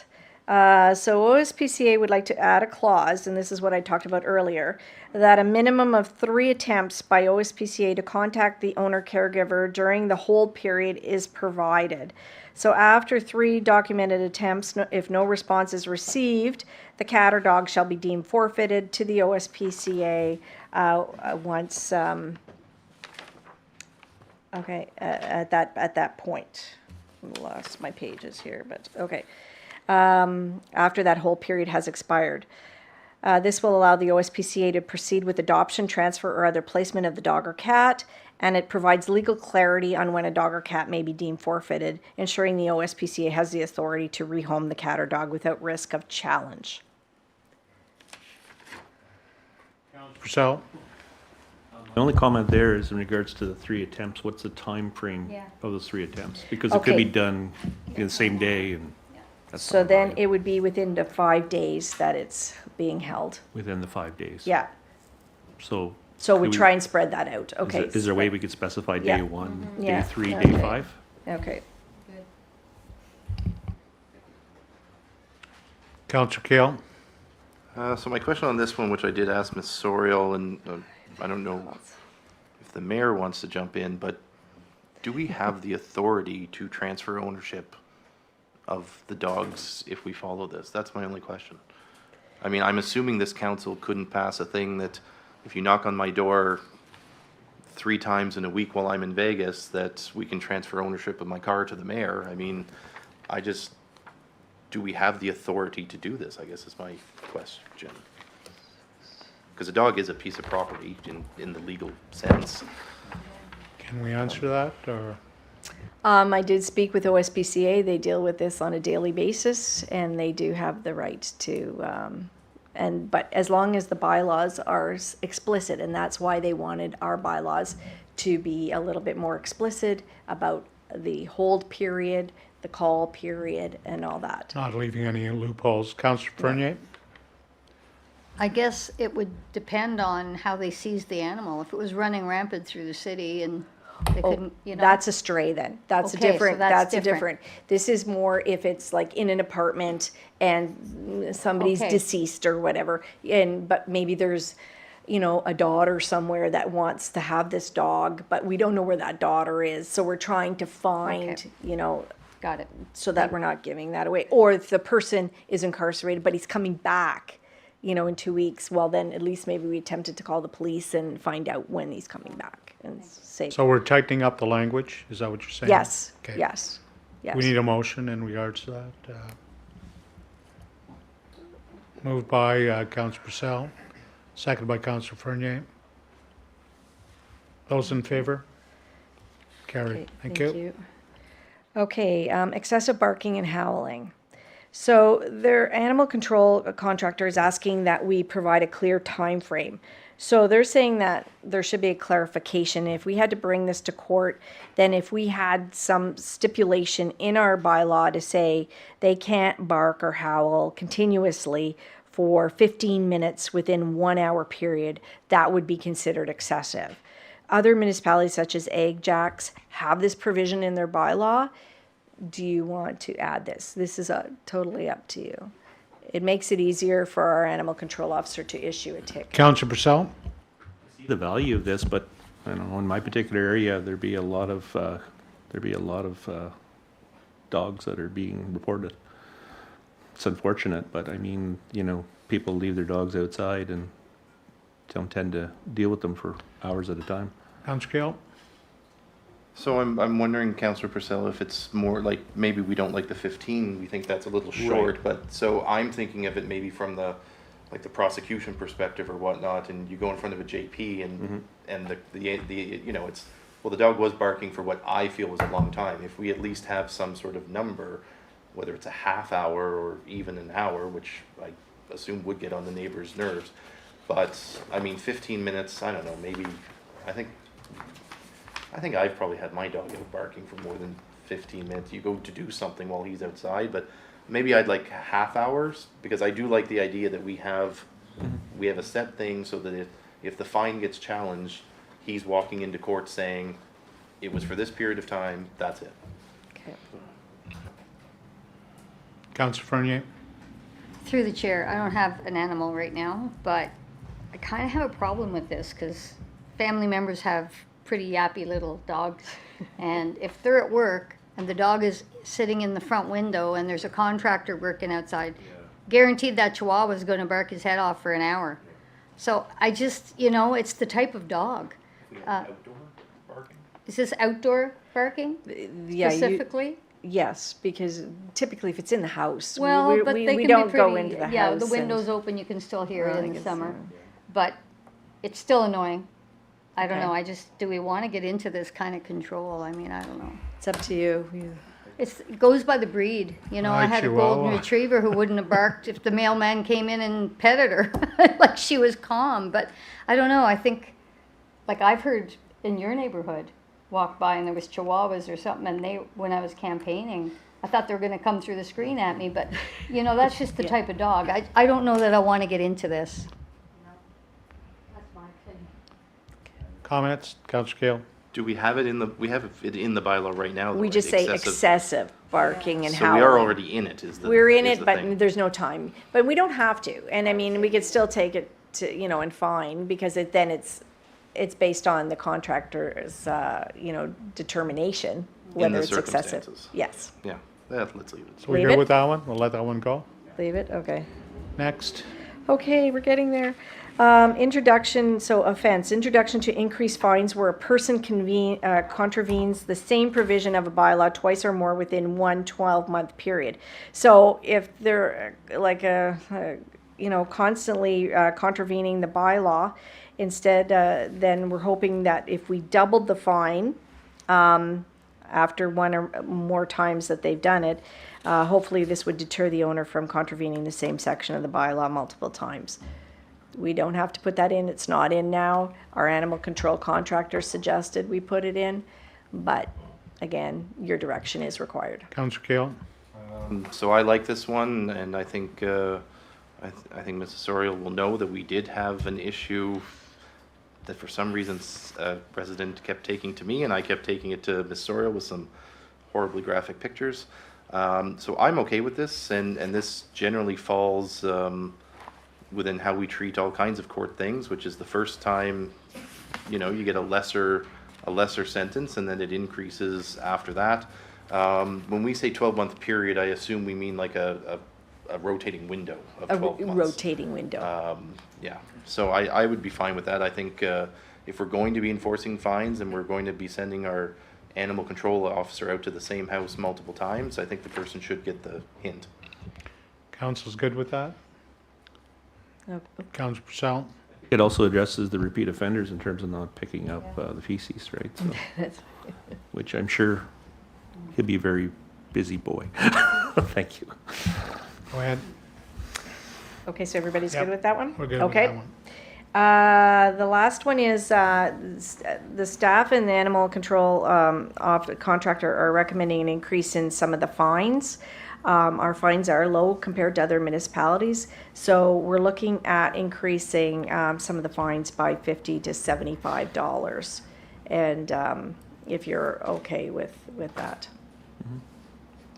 Council? We don't necessarily have too many fines that are issued, but in case that it's becoming a deterrent, maybe that'll help a little bit. The wish of council? We good? Councillor Purcell? Yeah, I have no concerns with the additional dollars. Good, everyone? Your worship? Okay. Anything else? Okay, so finally, then, if direction is received, which I have for some of the amendments, draft bylaw will be sent to the Ministry of the Attorney General in regards to short form wording and fines. And then once that bylaw comes back, we'll provide it to council for approval. Okay. Very good. No further business before the committee. A motion to adjourn is anticipated, moved by the Deputy Mayor, seconded by Councillor Keel. Those in favor, we are adjourned. Thank you. We'll go to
Welcome to the October 7th Finance and Administration Committee of Pembroke City Council. I'd like to call the meeting to order. And is there any disclosure of pecuniary interest, general nature thereof? Seeing none. Could I have approval of the meeting agenda? Moved by Councillor Fredney, seconded by Councillor Plummer. Those in favor? Carried. Could I have approval of the minutes of September 2nd? Moved by Councillor Keel, seconded by Councillor Plummer. Those in favor? Carried. Any business from those minutes? Seeing none, we'll move to we don't have any presentations for the delegations. Well, we actually have 7A. We have our fire chief here, Chief Sell, your monthly report for September. Welcome, sir. Thank you, Mr. Chair. For September, one of the big days in September was September 28th, Test Your Smoke Alarm Day across Ontario. Our local MPP, John Yakubuski, brought forward the Bill 177 in 2024 to declare September 28th Test Your Smoke Alarm Day. And Mayor Gervais has declared that day Test Your Smoke Alarm Day in Pembroke. So we take as many opportunities to advertise the day as much as we can. And I'd like to thank all of the local media outlets that supported me on that day to get the message out. Fiddle Park 2025 saw roughly 300 trailers. Our compliance rate for smoke alarms was around 98%. We did adjust our operations that week to be more appropriate with the number of campers we saw down there. So we went back to afternoon and evening inspections. We went back to the ticket ones where they display the windows in the windows of the trailer. They've been checked. And then the crew coming in the next day or later that evening would continue on from that point. It was well received, and we did not respond to any incidents at Fiddle Park. We are in the schools this year doing the inspections. Of course, this week we are doing the fire drills, and I'll touch a little bit more on that later in my report. We did undertake a massive smoke alarm program with St. Joseph's Nonprofit Housing Corporation and Renfrew County Housing Corporation. So by mid-October, all of the units under those two agencies' umbrellas will have their smoke alarm inspections complete. And we're trying to keep that on a 5-year cycle. Join the other city departments for the County of Renfrew's Municipal Day. Of course, we continued our advertisements in the Eganville Leader. And our messaging for September focused on the school buses and the children hitting the roads for back to school in September. Gave some tips to the young adults heading off to school and apartments and residences for the first time. And as mentioned, Pure Country and MyFM promoted Test Your Smoke Alarm Day. So this week is Fire Prevention Week 2025, and the theme is Charge into Fire Safety, lithium-ion batteries in your home. So lithium-ion batteries power many of our everyday devices, but when they're misused, they can lead to a fire risk. So our social media platform we'll be using to send key messages all week, and we will continue this after Fire Prevention Week as well. Our schedule of events has been posted on our social media pages. And just a quick rundown of the events. So on Sunday night, Mayor Gervais joined Sparky and I to kick off Fire Prevention Week at the Pembroke Lumber Kings game with the annual puck drop.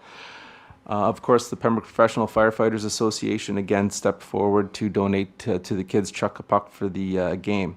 Our information booths and smoke alarm exchange programs are underway. Today we were at the West End Plaza. Tomorrow we will be at Giant Tiger, and on Thursday we'll be at the Pembroke Mall, and those booths will run from 10 a.m. to 2 p.m.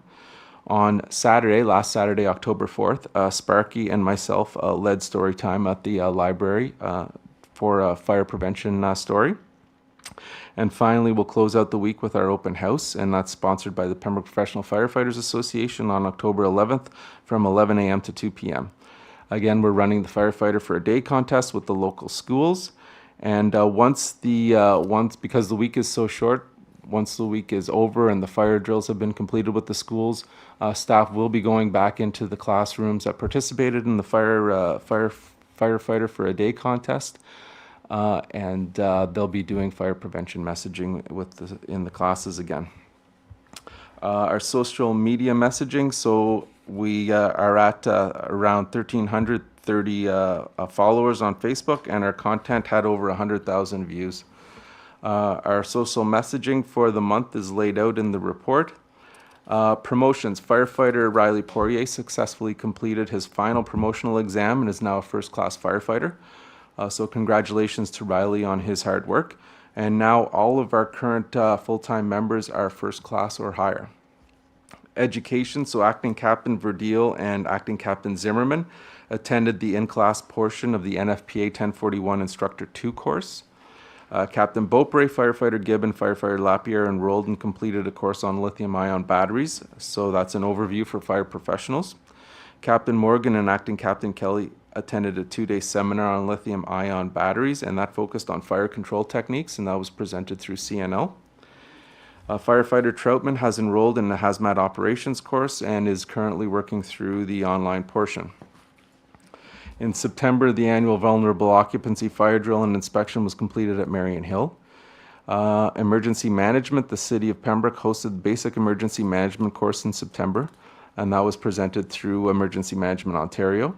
In September, our Emergency Exercise Planning Committee held 3 meetings. The date for the exercise in 2026 is April 22nd. The Program Committee held its 3rd meeting of the year. We will be working towards an application for the Community Emergency Preparedness Grant this fall, and the 2026 budget was passed to bring forward to Council for final approval.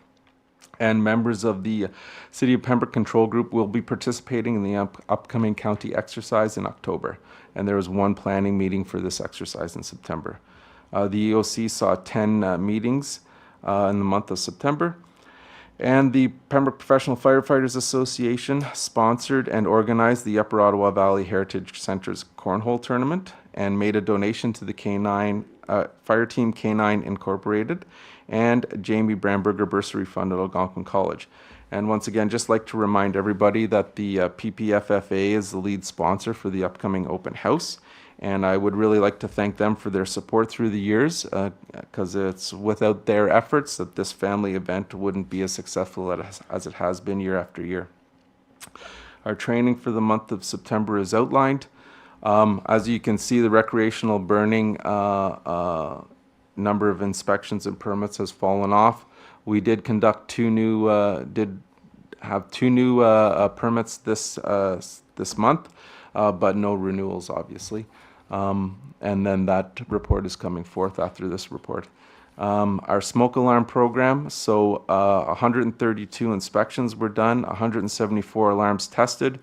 There was 3 alarms missing, 4 alarms were not working, and we replaced batteries in 2, and we installed 2 alarms. As far as our inspections and consultations, including the smoke alarm program, of course, there was 304 done in September. Responses in September, this is the highest total that we've seen in a month so far this year at 45 calls. We did have 1 major fire in September, and that accounted for $250,000 worth of the losses, $266,000 loss that is outlined in the report. And that's it for my monthly report. Thank you, Chief Sell. Any questions or comments for the Chief on that report? Councillor Frenier? Just briefly, thank you for your report, but thank you also for including the information about lithium-ion batteries, because I think that's something a lot of people don't understand about the risks. Yeah, okay, thank you. Councillor Purcell?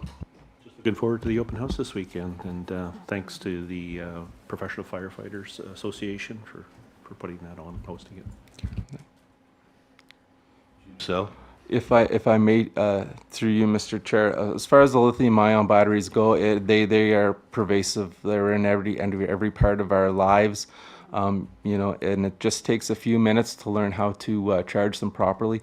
One of my biggest concerns, and we are addressing it through the fire safety plans and in some of the larger buildings in the city, is the use of the electric scooters and the mobility devices, and just making sure that people recognize the impact that they can have on the building itself and on the neighbors, and making sure that they're placed in a proper spot, charged properly, and not placed in a way that might impact egress from the unit, from the building, and then maybe not impact us trying to get in to put the fire out.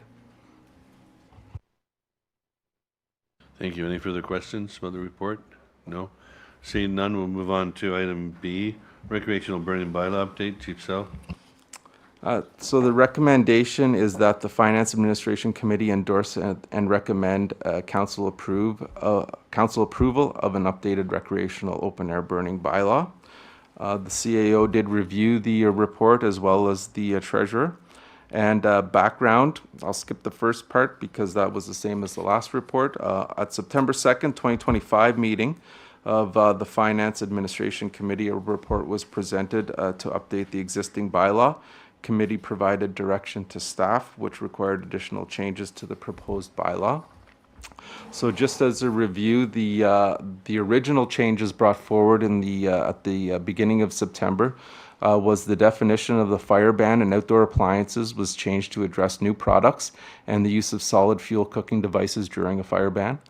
Sections 5 and 7 now include wording on for fire bans. Section 8 was modified to incorporate new technology, lay out permit holders' expectations during renewal, clarify the process for dealing with permits that have not been renewed in a timely manner, and place appropriate restrictions on owners and properties who are not in good standing with other city departments. We introduce wording that will allow us to transition to where permits shall be valid for a calendar year in which they were purchased beginning January 1st, 2026. There is a process to make all forms of payment accessible to the Pembroke Fire Department.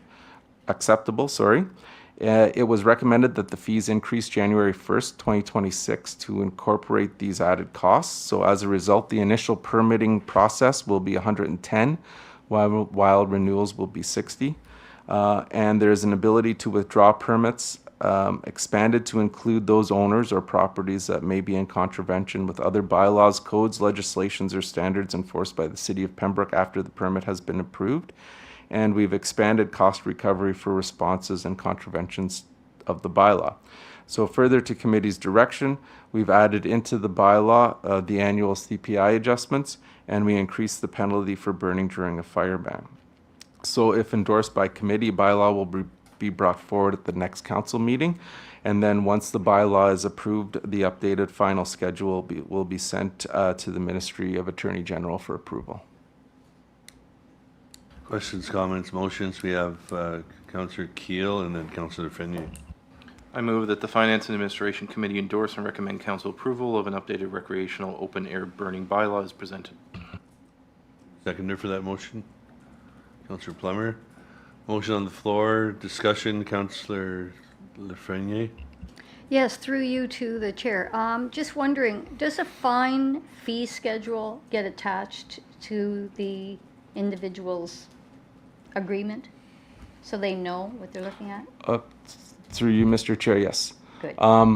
Yeah. So when we've developed the package, so when the individual comes in to make the initial inquiry about how does this process work, staff have developed a package that breaks down the bylaw into an easier form to understand it, and then the fees are included in that, as well as once the permit is issued, there is opportunity to take the bylaw, so that stuff is available to the permit holders. Yes. Any further comments, questions? No, we have a motion on the floor to accept the updated recreational open burning bylaw. Those in favor? Carried. Those opposed? One opposed. Okay. Thank you, Chief.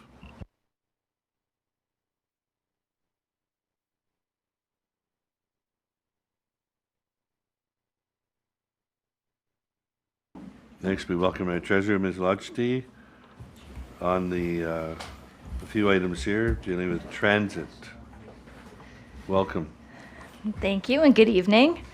So this first report is presented as information, and it's a transit update for the first month and a half of service from August to September 2025. So the Transit Committee did meet on September 9th. The committee has changed into now that the service has started, we're changing to a bi-monthly meeting where we look at 2 months of service and discuss feedback from how the service is going with committee members. So this first meeting was held on September 9th. At that time, we had only just started operating on August 5th, and a summary report of statistics on the service was prepared by Left Turn, Right Turn and is enclosed in your report.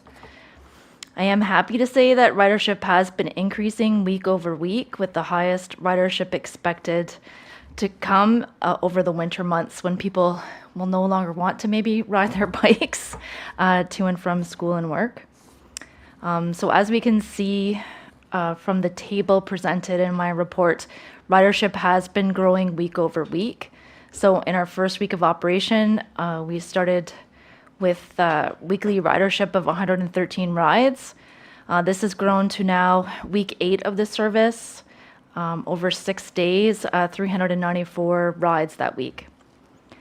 So to September 27th, total rides for the month of September equal 1,345 compared to a monthly ridership goal of anywhere between 1,200 and 1,700 rides a month. So we're very happy to say that in the first full month of service, we're already meeting our year 1 goal for the service.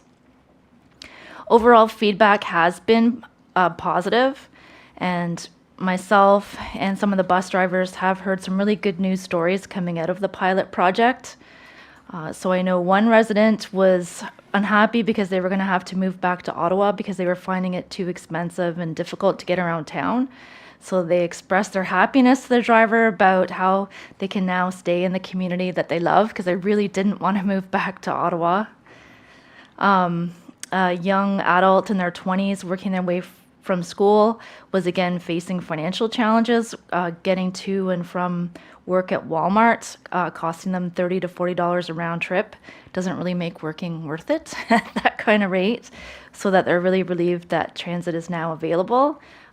We did hear from a one-car family over the summer that they were so happy that they're not stuck at home anymore. They can now take their kids out of the neighborhood to go to the mall, to the waterfront park, to use the pool and really take advantage of what the city has to offer.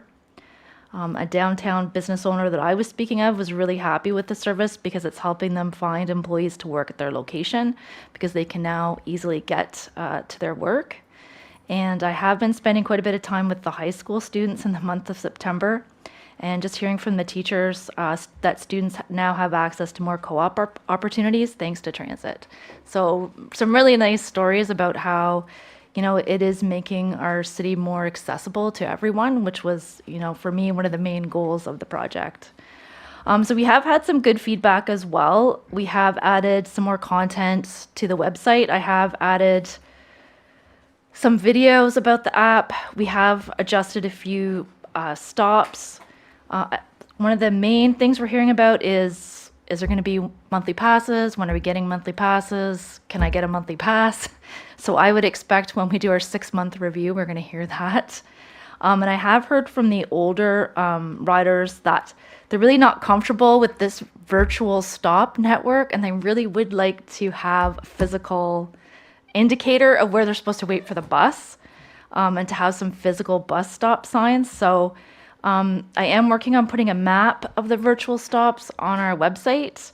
So we'll see if that helps or not. I have offered the seniors 55 plus, I could maybe print out like a little booklet of them or something. I guess our hesitation with having physical bus stop signs is we haven't gone through the winter months, and we might actually be moving some of these stops around a bit once we discover where the snow tends to pile up, and maybe a few of our stops don't really work in the wintertime. So again, this is something we'll consider after the formal 6-month review. Going over, so Left Turn, Right Turn is going to be kind of using the same, a similar framework now for their reports. So they are looking at the rider experience, the community impact, the strategic value, and the operational performance of the service. So in the month of August, our rider satisfaction was high. We want it to be above 4, and this is out of a scale of 5. Our average rider satisfaction was 4.7. Most of the dissatisfaction was around no-shows. And there's definitely a bit of learning curve when it comes to the app. Again, it's like where to wait. So a lot of I think the dissatisfaction was just learning how the service works.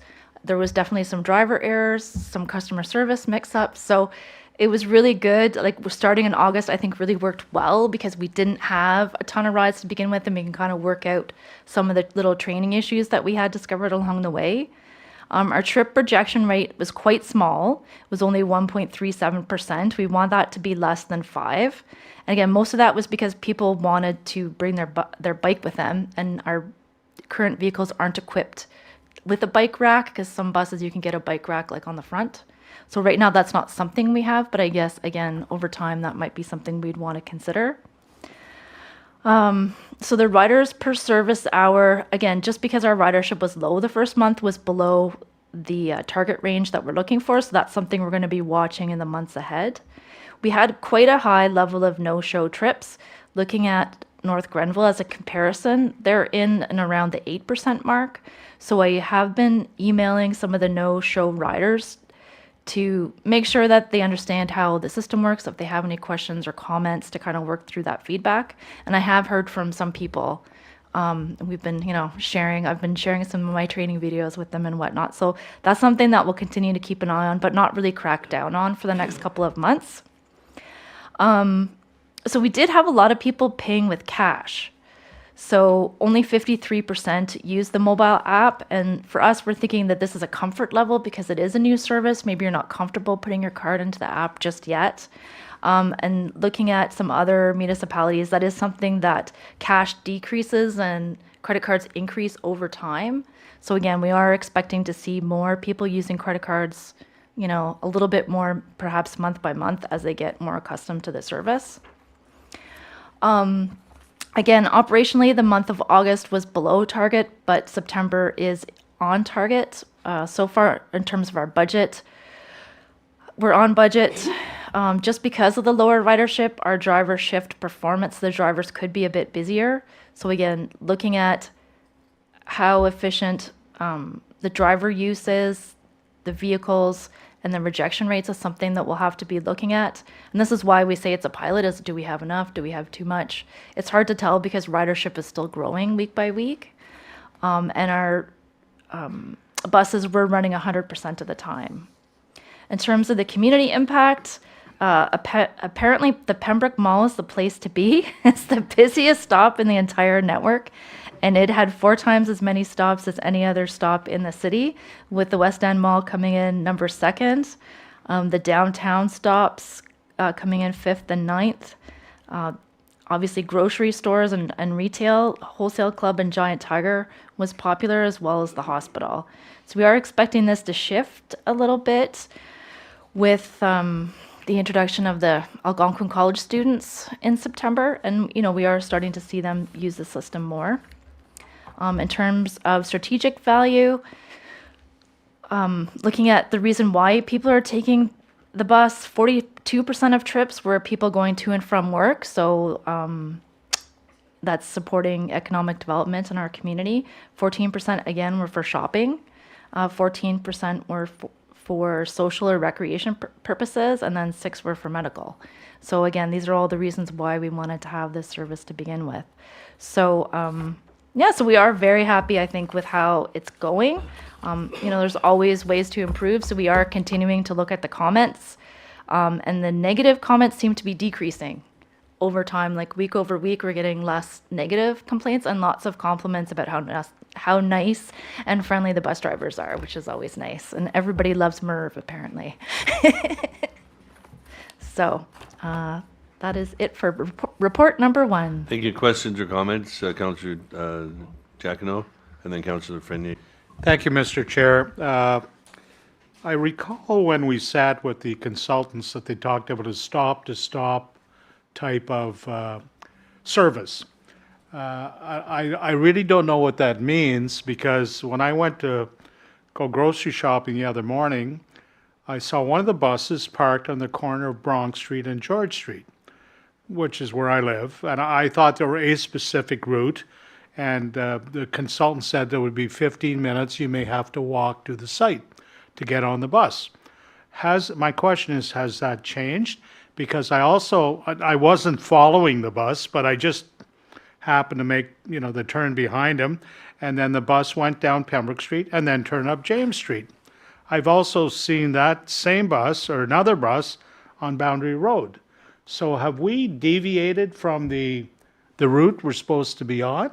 Or are these drivers going somewhere else? I thought it was supposed to be an A specific route that you walk to. So could I get a clarification on that? Or am I dreaming? So through the chair. So it's a virtual stop network. So there are a number of invisible bus stops all through the city. And so the goal is for users not to have to walk for more than 5 minutes, like to the stop where they're going to get picked up and where they get dropped off to their destination. So a lot of the destination stops are actually like you're right there. So the Pembroke Mall stop, you're at the bus shelter right in front of the Food Basics. The West End Mall, you're right in front of the Pizza Hut, right next to the No Frills. So, but in terms of going from place to pick people up and drop people off, there's no set route for that. It is just the shortest way to get from A to B. So it will take you all over the city, and it might take you a different way every single time, just because of it. It's the software looks at who's on the bus, where are they going, Okay. oh, do I have to pick anybody up? I was And of it's the different every understanding that it time. was a direct route from west to east, and it wasn't traveling all over the city. Now it is, and I mean, our previous bus failed because we were going almost door to door to people to pick people up, and it didn't work. The drivers went through, I forget how many sets of brakes, had to stop and go. I just found it odd to find a bus on the corner. So that is standard procedure then, is what you're telling me? That I can find that bus on the corner of James, or I could find him on Clamo Avenue? I just want to get that clear in my own mind, because I didn't feel that was what we heard from the consultant. Correct me if I'm wrong. Yeah, so it's not a fixed route, but it does not pick you up door to door unless we're assisting the handy bus with picking somebody up with accessibility issues. But it's not door to door; it's stop to stop. But some of the destinations, it's at the door. Thank you. Like the hospitals, like right Yeah, across the I street and understand that kind of thing. Thank you. Frenier? I just want to clarify, so these numbers are Ottawa Valley Transit only. It's not the handy bus numbers. No, through the chair, that's correct. It's That's just Okay, Ottawa that- Valley so Transit. I'd be interested in knowing if the handy bus numbers have gone up, because it's $5 now too, but that's not part of this meeting, but that would be interesting to see, So I have heard, I think that their ridership is up, but perhaps Mayor Gervais could comment on that further. Yes, the ridership has gone up. I didn't bring it with me this evening, but yes, the ridership has gone So that's up. good news. Thank you. Councillor Purcell. Yeah, thank you for your report. Seems like there's a little bit of a buzz around the community in regards to the opportunity to take public transportation. So I know there's a lot of individuals that I've been talking with, and they're so pleased to hear that we actually have that capability. But I got to remind people, if you don't use it, you could lose it. Yep. So, seeing numbers like 48% of the trips that were for valid purposes, either, going to and from work or to medical appointments, I think just validates some of the gaps that we were seeing previously, and now getting people to and from very important destinations. So I think it's working out really, really well. I like to see even higher numbers, and I expect that we'll see that in the wintertime. But again, I think it's kudos, and I think, it's a good opportunity for the city of Pembroke to really shine, and both systems, having the reduction of the $7 fare to $5 for those individuals that are using the accessibility options of the handy bus. It's also beneficial, and it's glad to hear, it's really, reassuring to hear that, people are actually using the systems, both systems. So it's fantastic. So kudos to you and all the hard work that you've done getting to us where we're at, and the successes that we're starting to see. Thank you. Councillor Keel? So I think it's great that our numbers are on target. Certainly, I didn't know what to expect at the beginning. There's always, you know, in the initial uptake, I can tell you right now, there are still at least 2 people in the city of Pembroke that found out this weekend that we have a bus, even though it's been a couple months. In terms of the numbers, I would also be interested in knowing, are we able to see like how many individual riders it is versus just the number of rides? I'm assuming there's some people might be using it every day, but I would also be interested in knowing how many individual people are using them. With respect to the signs, at this point in time, I think that's very premature. You mentioned, of course, you know, winter weather might change things. I think we were told that any number of things might change things over time. I know I should actually talk to you offline about something, because there is one part of town that at the moment they feel like they're being neglected, but I'll deal with that outside of this council. How difficult would the bike racks be to add? Because I'm actually, I mean, we're looking to have a very active community, and if that's one of the things, and certainly when you go to the big cities, I think now most of the buses carry the bike racks on the front, but they're also much larger buses. So I'd be interested in hearing about that. I don't know where I sit on it, but I'm curious about that one. And then just the fact, you know, 42% of the trips being for work, plus 14% for shopping. That's 56% of ridership is directly economic related. And that can only be a positive for our community. And then you throw in the 6% for medical purposes. You know, I understand this is just August data, so probably not the biggest pool to go from, but I certainly will be looking at those numbers quite closely. But I think it says something when over half of it is directly economic related, and certainly, you know, our first job, I think, on council is the safety of our residents. But I think the next big pillar is the economic stability of our municipality. So, Angela, I can't thank you enough for the work that you've put into this, and I know it's been a lot of work. I can only presume there's even unaccounted for work, but you know, I was there at the launch when you spoke about it, and you know, I can tell you that from my own office, I have had one client use the bus to get to my office, and he was absolutely thrilled, because when he came for his first appointment earlier in the summer, it was by taxi, and this was certainly more than half. I can't do the numbers in my head, but more than half the price for him to come back to my office for the second appointment. And you know, he thanked all of us on council for putting this in, and thank you, Deputy Mayor, because you were certainly a driving force. All of us, you know, are certainly trying to make this work and move the city forward, but the two of you in particular deserve a great deal of thanks from the residents of the city of Pembroke. Thank you. If I could speak from the chair, you know, it's a teamwork. We all vote the way we vote, and the majority of council supported the transit, and it's a pilot project, as Councillor Purcell said, and we have to use it. Just a couple of comments. Thank you, Angela, for going to the Active Living Centre, giving a presentation. My wife was there and said it was quite informative. And they get grant money for transit. So when they apply for transit, they get $500, $600 for transit, and you're working on a program with them to offer coupons to their members, especially in the wintertime when they want to go to the Active Living Centre. So that's an important factor. And the other thing is education. I tell people that you can book it at least 15 minutes ahead, but there's other people that have booked it a week ahead or 2 days ahead to get to the job. And so that's an education process. I know you're continually advertising.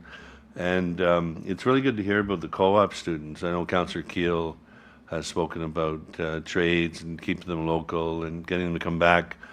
And you were commenting to me that more students are enrolling in the co-op because they have the transit. Did you want to comment on that before we close out? Yeah. No, so yeah, I've heard they have more opportunities available to them now with different employers because getting around isn't an issue anymore, like within the boundaries of the city of Pembroke. So that's very exciting for them. Yeah. Thank you.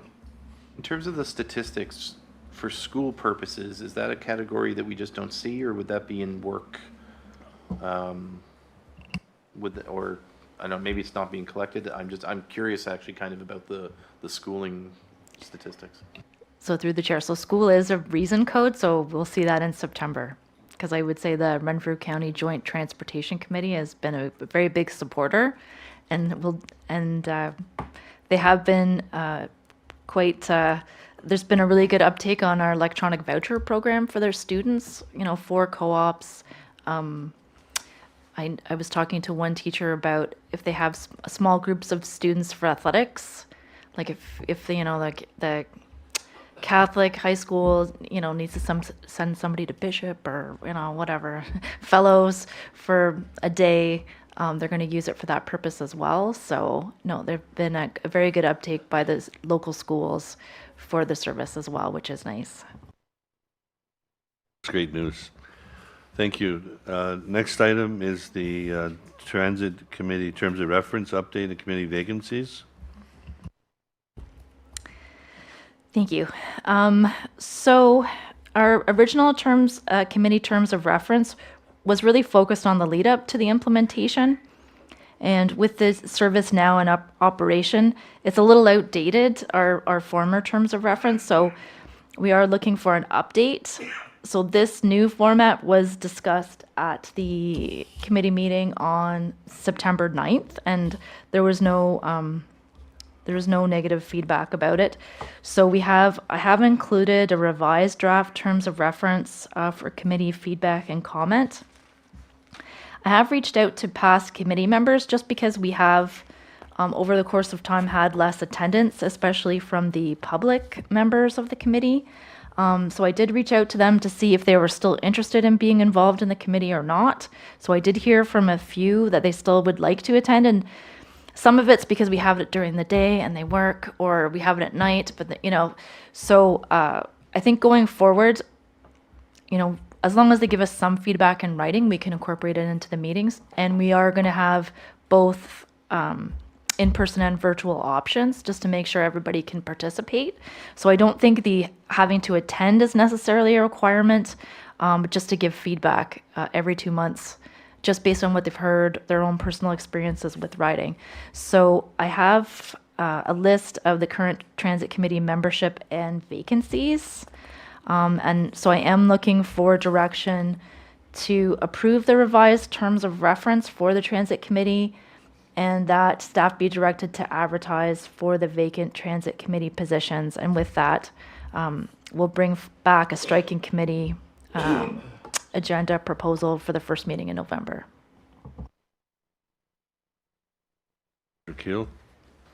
I move that the Finance and Administration Committee approve the revised terms of reference for the Transit Committee as presented, and furthermore that the staff be directed to advertise for vacant Transit Committee positions. We have a seconder, Councillor Lafreniere.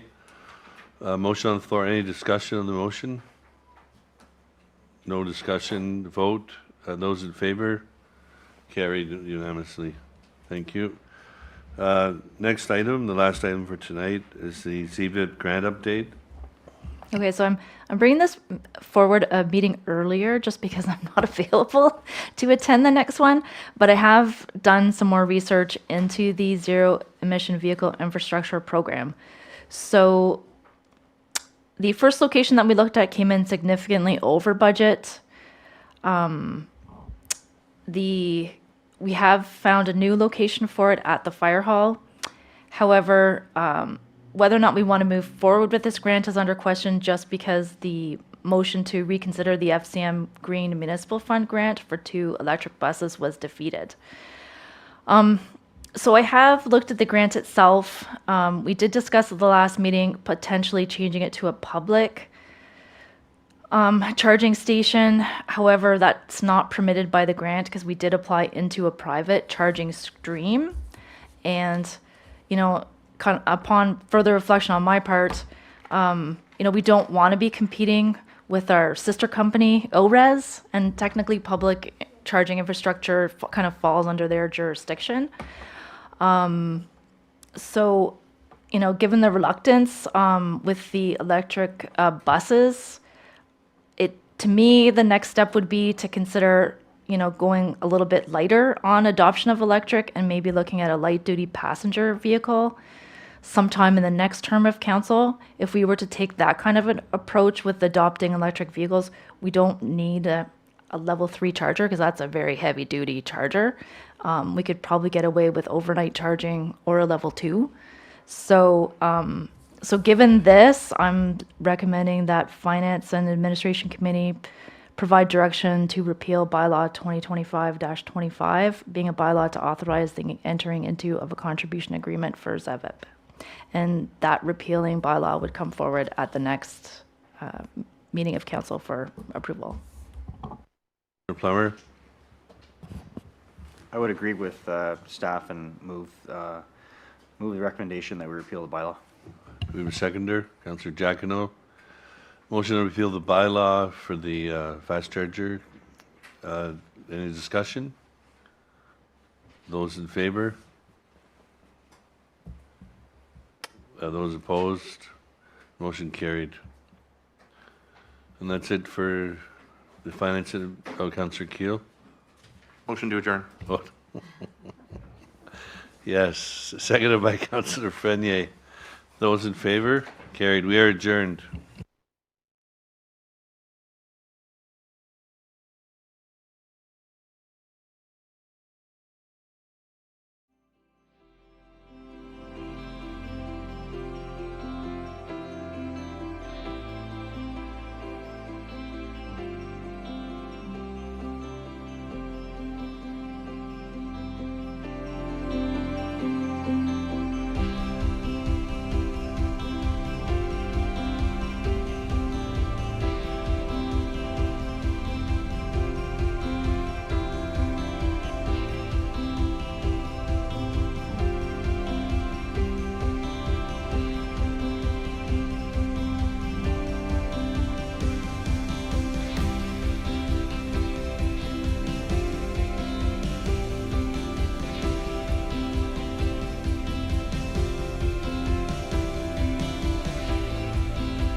Good evening, everyone. I'd like to call this meeting of council for October 7th to order. I would ask everyone that wishes to please take an opportunity to stand for an opening prayer of reflection.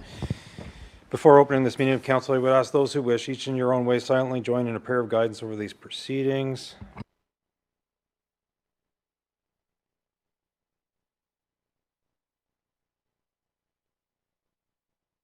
Thank you. Are there any disclosure of pecuniary interest in relation to the items on this council agenda? Seeing none. So a series of minutes to proceed through. The first is approval of minutes of council, regular meeting of council September 16, moved by Councillor Keel and seconded by Councillor Plummer. Those in favor? That's carried. Next one was a special meeting of council, moved by Councillor Keel, seconded by Councillor Purcell. I'm just looking who was in attendance, if you're wondering why I'm pausing. Those in favor? That's carried. Okay, so adoption of minutes of committee meetings. Planning and Development Committee, September 2nd, 2025, moved by Councillor Plummer, seconded by Councillor Purcell. Those in favor? That is carried. And the last adoption of minutes is the Finance and Admin Committee, September 2nd, 2025, moved by Councillor Keel, seconded by the Deputy Mayor. Those in favor? And that is carried. One set of minutes to receive from local boards being that of the Pembroke Public Library, June 19th, 2025, moved by the Deputy Mayor and seconded by Councillor Plummer. Those in favor? That is carried. No delegations, no staff committee reports. There is one proclamation this evening. So, I do hereby declare October 21st, 2025 as the 25th Annual Child Care Worker and Early Childhood Education Appreciation Day in the City of Pembroke. Whereas years of research confirm that the benefits of high-quality early learning and child care for young children's intellectual, emotional, social, and physical development and later life outcomes. And whereas child care promotes the well-being of children in response to the needs of families and the broader community by supporting quality of life so that citizens can fully participate in and contribute to the economic and social life of their community. And whereas trained and knowledgeable registered early childhood educators and child care staff are the key to quality in early learning and child care programs in licensed child care early Ontario programs, child life programs, and full daycare kindergarten. And whereas registered early childhood educators and child care workers will be vital to the success of Canada-wide early learning and child care system. So, as indicated, October 21st is a day to recognize the commitment of skilled and hardworking individuals that are early childhood educators and staff who work with the young children. Each year, this day is proclaimed by the Ontario Coalition for Better Child Care and Canadian Union of Public Employees, Municipalities, and School Boards across Ontario, and it's marked by hundreds of child care centres, unions, and allies.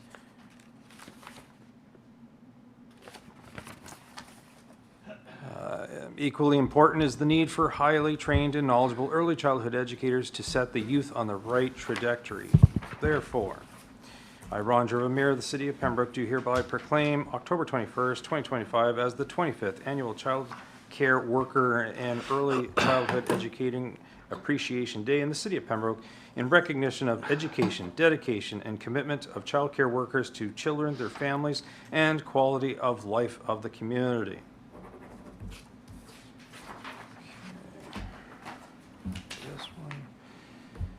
And moving ahead to motions. Councillor Jacquino, I understand you have bylaw 2025 being 1006 being CIP request for 270 Lake Street. I do, Your Worship, and members of council, moved by myself and seconded by Councillor Plummer.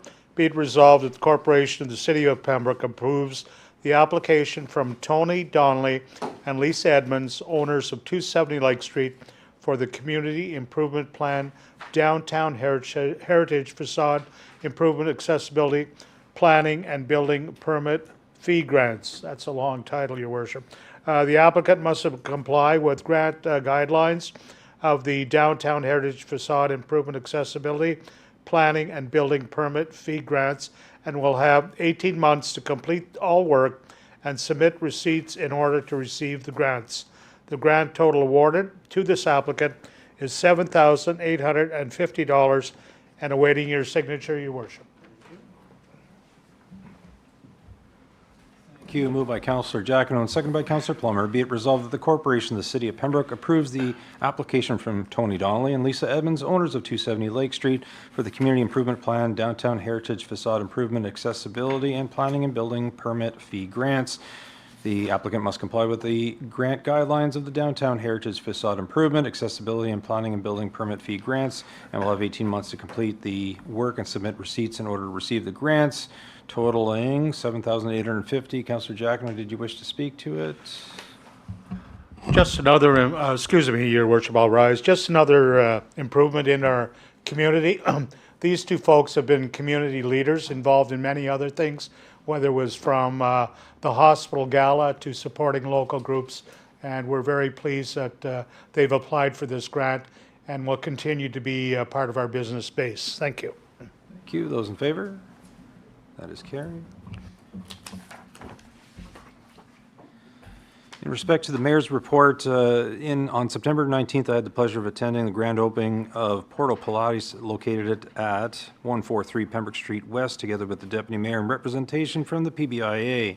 I would ask everyone to please support this great new business, and I wish to acknowledge Bethia Summers, manager of the PBIA, and Heather Sutherland, our economic development and communications manager, for always doing a terrific job at all of these events, showcasing the new businesses in our community. On September 21st, I attended the commencement of Legion Week with a wreath laying and unveiling of the commemorative crosswalk at our Memorial Park. Very pleased with the turnout, and a great event including many members of the public, MyFM Council, as well as our CAO. Great partnerships with the Legion, and I always feel welcomed when I'm there. September 24th was the 50 Plus Active Living Center 50th anniversary. 50 and 50. I am so pleased to have such an engaged organization in our community that supports a large demographic in our community. Congratulations to your 50th and many more years to come. On September 25th, the City of Pembroke hosted our MPP for a tour of various facilities in Pembroke. Had an excellent conversation with him about the needs of Pembroke. Thank you again to Heather Sutherland, Elijah McCowan, and our CAO Dave Unruh for making that tour possible. Later that day was the recognition of National Tree Day in the City of Pembroke, with a great partnership between CNL and the Pembroke Horticultural Society, marked by a special kickoff and tree planting at Pembroke's Pansy Patch Park. And so now we have many new trees, courtesy of the partnership with CNL and the Pembroke Horticultural Society. On September 28th, the Pembroke Lumber Kings kicked off the 2025-2026 season with the official puck drop, and please join me in supporting our Pembroke Lumber Kings. September 29th, attending the Nightmare Circus held at 177 Cemetery Road in Whitewater Township at the request of Mayor Nicholson from Township of Whitewater Region. This is a Halloween-themed attraction hosted by Black Ladder Construction. This enterprise should attract anyone and everyone in the local area who enjoys spooky events. And again, thank you to the Mayor of Whitewater Township for inviting myself to attend that local event. October 3rd, I had an excellent meeting with Dr. Rowan, Mayor Service, as well as our employee Kathleen Barr, as we welcomed one Dr. Ori to our area. I'm hopeful that as a result of our conversations that Dr. Ori will be joining the Pembroke Regional Hospital staff. Later that day, I was joined by many as we celebrated the WTF fundraiser at the Heritage Center. We're blessed to have this strategic partner in our community. October 4th was Spooky Movie Night, held by the City of Pembroke in partnership with the Township of Laurentian Valley at the Skylight Drive-In. Thank you to all the sponsors, and I'm sure that all the families enjoyed this event. I know just pulling up to the event and the windows down, and you could hear kids screaming all the way from the Forest Park Road. Forest Lee Road. On October 5th was the puck drop again, Pembroke Lumber Kings to kick off Fire Prevention Week, as our fire chief just told us moments ago. I'm going to leave the last item for Councillor Purcell to speak to as to where we were this afternoon, and simply to say, as always, stay safe and be kind to one another. Are there any notices of motion? Seeing none. Councillor updates. Councillor Giacono. Your Worship, I rise with great pleasure. If you've had the opportunity to look at this booklet, you'll see that Joe Brown has been featured in this booklet, which goes right across the province of Ontario, the 450 municipalities. It talks about him as an employee, some of the challenges that he's had within the community, especially the flood that took place a number of years ago.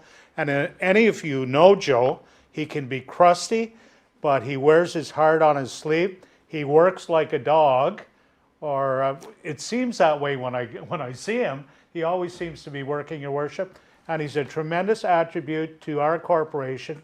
Not only he, but the many other employees that we have that work with him in unison with Joe. So if you haven't had a chance, take a look at the article. It really, really talks about the character of the man and the beauty of our community. I wanted to mention that, Your Worship. Thank you. So, Thank you, Councillor Jacquinot. Councillor Lafreniere? Yeah, I just want to say I was participating in the Walk for Her this past weekend, which was a fundraiser, and it was a success. So thanks to everyone who sponsored me around the table and everyone else in the community. They raised over $40,000, and their target was only 25, so they really did well.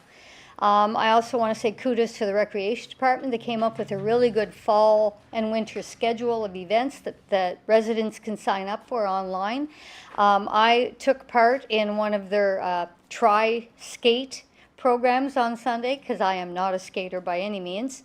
I did myself proud, 90 minutes of free skating lessons, and there is another one coming up in January, so I invite any residents who want to try skating, no matter what your age.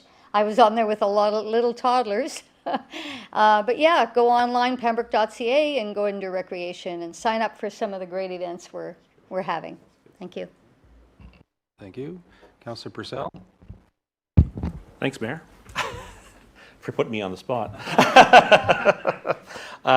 No, it was a pleasure to be with the mayor and opening our bulk water and septage receiving center today. In memory of John Beavis. John Beavis was a long-time employee of the city of Pembroke and had, tenure with OPP and, and provided so many, supports and services to our community, and was a real promoter in terms of volunteerism. So it was nothing but a pleasure to be with his wife, Alicia, to open up the John Beaver bulk water and septage receiving station today. So she had cut the ribbon, and I just wanted to thank the city staff that were also, without them it wouldn't have actually happened. It's a nice facility. It was really accessible for big vehicles to come in and out of. Good location in terms of the distance away from the treatment plant. So allowing that opportunity to mix the septage before it hits our sanitation plant. And a good opportunity because this is one of the few facilities that will actually be revenue generating. So, I think it was just a wonderful day. And the mayor had some really nice kind words about John and to Alyssa, and I think it was appreciated by everybody in attendance. So thank you. Thank you, Councillor Purcell. The whole event was top shelf, so kudos to Councillor Keel. Thank you, Your Worship. In the last couple of weeks, I had the opportunity to attend at Ribfest for its second year here, and again, thousands of people down at our waterfront, and there was a market down there. There was great entertainment, and so that was certainly a pleasure. I also had the opportunity to attend the Chamber Gala, and the City of Pembroke Tourism was one of the recipients for that. So certainly thank you to Elijah McEwen and everybody in his department for all the work that they do for that. This weekend was busy. The Festival Hall schedule this fall is absolutely packed.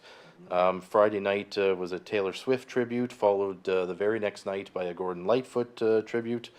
Upcoming, we have ABBA Revisited on the 18th. We have the Pembroke Symphony Orchestra on the 24th. We have Fleetwood Mac on the 25th. So that's just a number of events this particular month. I also had the opportunity Sunday night to attend the Nightmare Circus, and Your Worship, I could not say more about that. That was an A-level big city character event. I have no doubt that they're going to attract thousands of people. Certainly if you are in for a scare, I would recommend that more than I would recommend driving to Ottawa and attending the big cities for things. So as the mayor referenced, but I'll say it again, it's right off Greenwood Road on Cemetery Road, and I would strongly recommend that be checked out. And then the other thing that I do want to announce, somewhat a little personal, I am co-chairing the Ottawa Valley Festival of Remembrance event that's coming up on November 8th at Festival Hall. It is going to be a multifaceted event. Stars in Motion is putting together a dance production. Christian Whalen, Stereotypical, and headliner Music Healing Veterans will be playing. All of the proceeds raised is going to Fire Team K9, which is a local charity. In fact, they just got their charity status this year, and they train service dogs for military veterans, first responders, to deal with mental health issues. So I certainly encourage everybody to attend. At this point in time, I can tell you all costs are covered, so every seat you buy is 100% donation at this point. Councillors do have an invitation in their packages, unless you're Councillor Purcell and the mayor, because I already know you're coming. So it was not a slight, but certainly I would love to see everybody there, and it should be a great night. It's going to be filmed by Kojiko as well, so it's hopefully a good production. Thank you. Thank you, Deputy Mayor. Thank you, Your Worship. 3 items tonight. On September 17th, I represented the mayor and the council in the city at the C&L supplier dinner at Germania Hall. Our local MPP was there, and some other dignitaries, and local mayors were also there also. Just a reminder, C&L, over 3,000 employees, over 50 million in local purchases on a yearly basis, and a huge community supporter. We all know that. So it was very informative to see the diverse work that they do and all the suppliers that they have. And Councillor Purcell, you were manager there, and you can attest to the breadth of the economic impact they have and the excellent work they're doing. And they also introduced the new management team, the Go Pro, I think it's called. Go. So that was good. Next Wednesday, there's community watch meeting at the Fire Hall at 7 p.m., October 15th. And I have a very personal, special announcement to make on behalf of the mayor and I, and the Pembroke Care For Community Garden volunteers and the Care For. I want to thank Heather Sutherland, who informed the mayor and I last May that we could apply for this TD Friends of the Environment Foundation grant, which was established by TD Bank in 1990, and it goes towards initiative environmental education, green space, schoolyard greening, community parks, etc. The eligible applicants include registered Canadian municipalities, educational institutions, charities. Most grants range from $2,000 to $8,000, and the deadline was January. And the TD covers all the administrative costs, so all the money goes directly to community-based environmental projects. The grant summary that we submitted was Pembroke Care For Community Garden Green Initiative seeks to expand and improve the community garden at the Care For McKay Street Centre by adding accessible raised beds for seniors and people with to help people with mobility challenges also.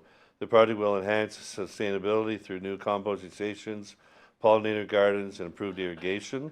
It will also offer workshops and volunteer programs in partnership with local groups like the Library Horticultural Society, which I've already mentioned to them last summer. Composting, native plants, healthy cooking, that type of idea with the workshops. Overall, the initiative aims to promote inclusion, food security. We donate to the St. Joseph's Food Bank, environmental stewardship by creating even more vibrant, sustainable community space in Pembroke. So I prepared a detailed grant application, quite lengthy, and I requested $11,800. And we've been awarded a grant of $11,000 by the foundation. So it's very gratifying. We want to thank our volunteers, our members. We want to thank Pembroke Care For giving us the location. The mayor and I will sit down and we'll be forming a committee through the volunteers, and we have a meeting on the 9th with the two sisters at Caritas to start off. And we want to thank Heather Sutherland and the treasurer. All the money will go through the city. It's a partnership, and we will spend the money wisely as per the guidelines of the grant. So we have a year. So I've requested that, I just got to confirm, we'll start in May, and then we'll go through that winter and year. So it's a good news story, and very happy for that. Thank you. Thank you, Deputy Mayor. Councillor Plummer, confirming bylaw. Thank you, Your Worship. Moved by myself, second by Deputy Mayor, that bylaw 2025-76, confirm the proceedings of regular meeting of council of October 7th, 2025, be adopted and passed. And further said, bylaw be by signed by the mayor and clerk and sealed with the seal of the corporation. Thank you. Moved by Councillor Plummer and seconded by the Deputy Mayor that bylaw 2025-76 to confirm the proceedings of regular meeting of council of October 7th, 2025 be adopted and passed, and further that the bylaw be signed by the mayor and clerk and sealed with the seal of the corporation. Those in favor? That is carried. A motion to adjourn. I have Councillor Plummer seconded by the Deputy Mayor. We are adjourned. Thank you.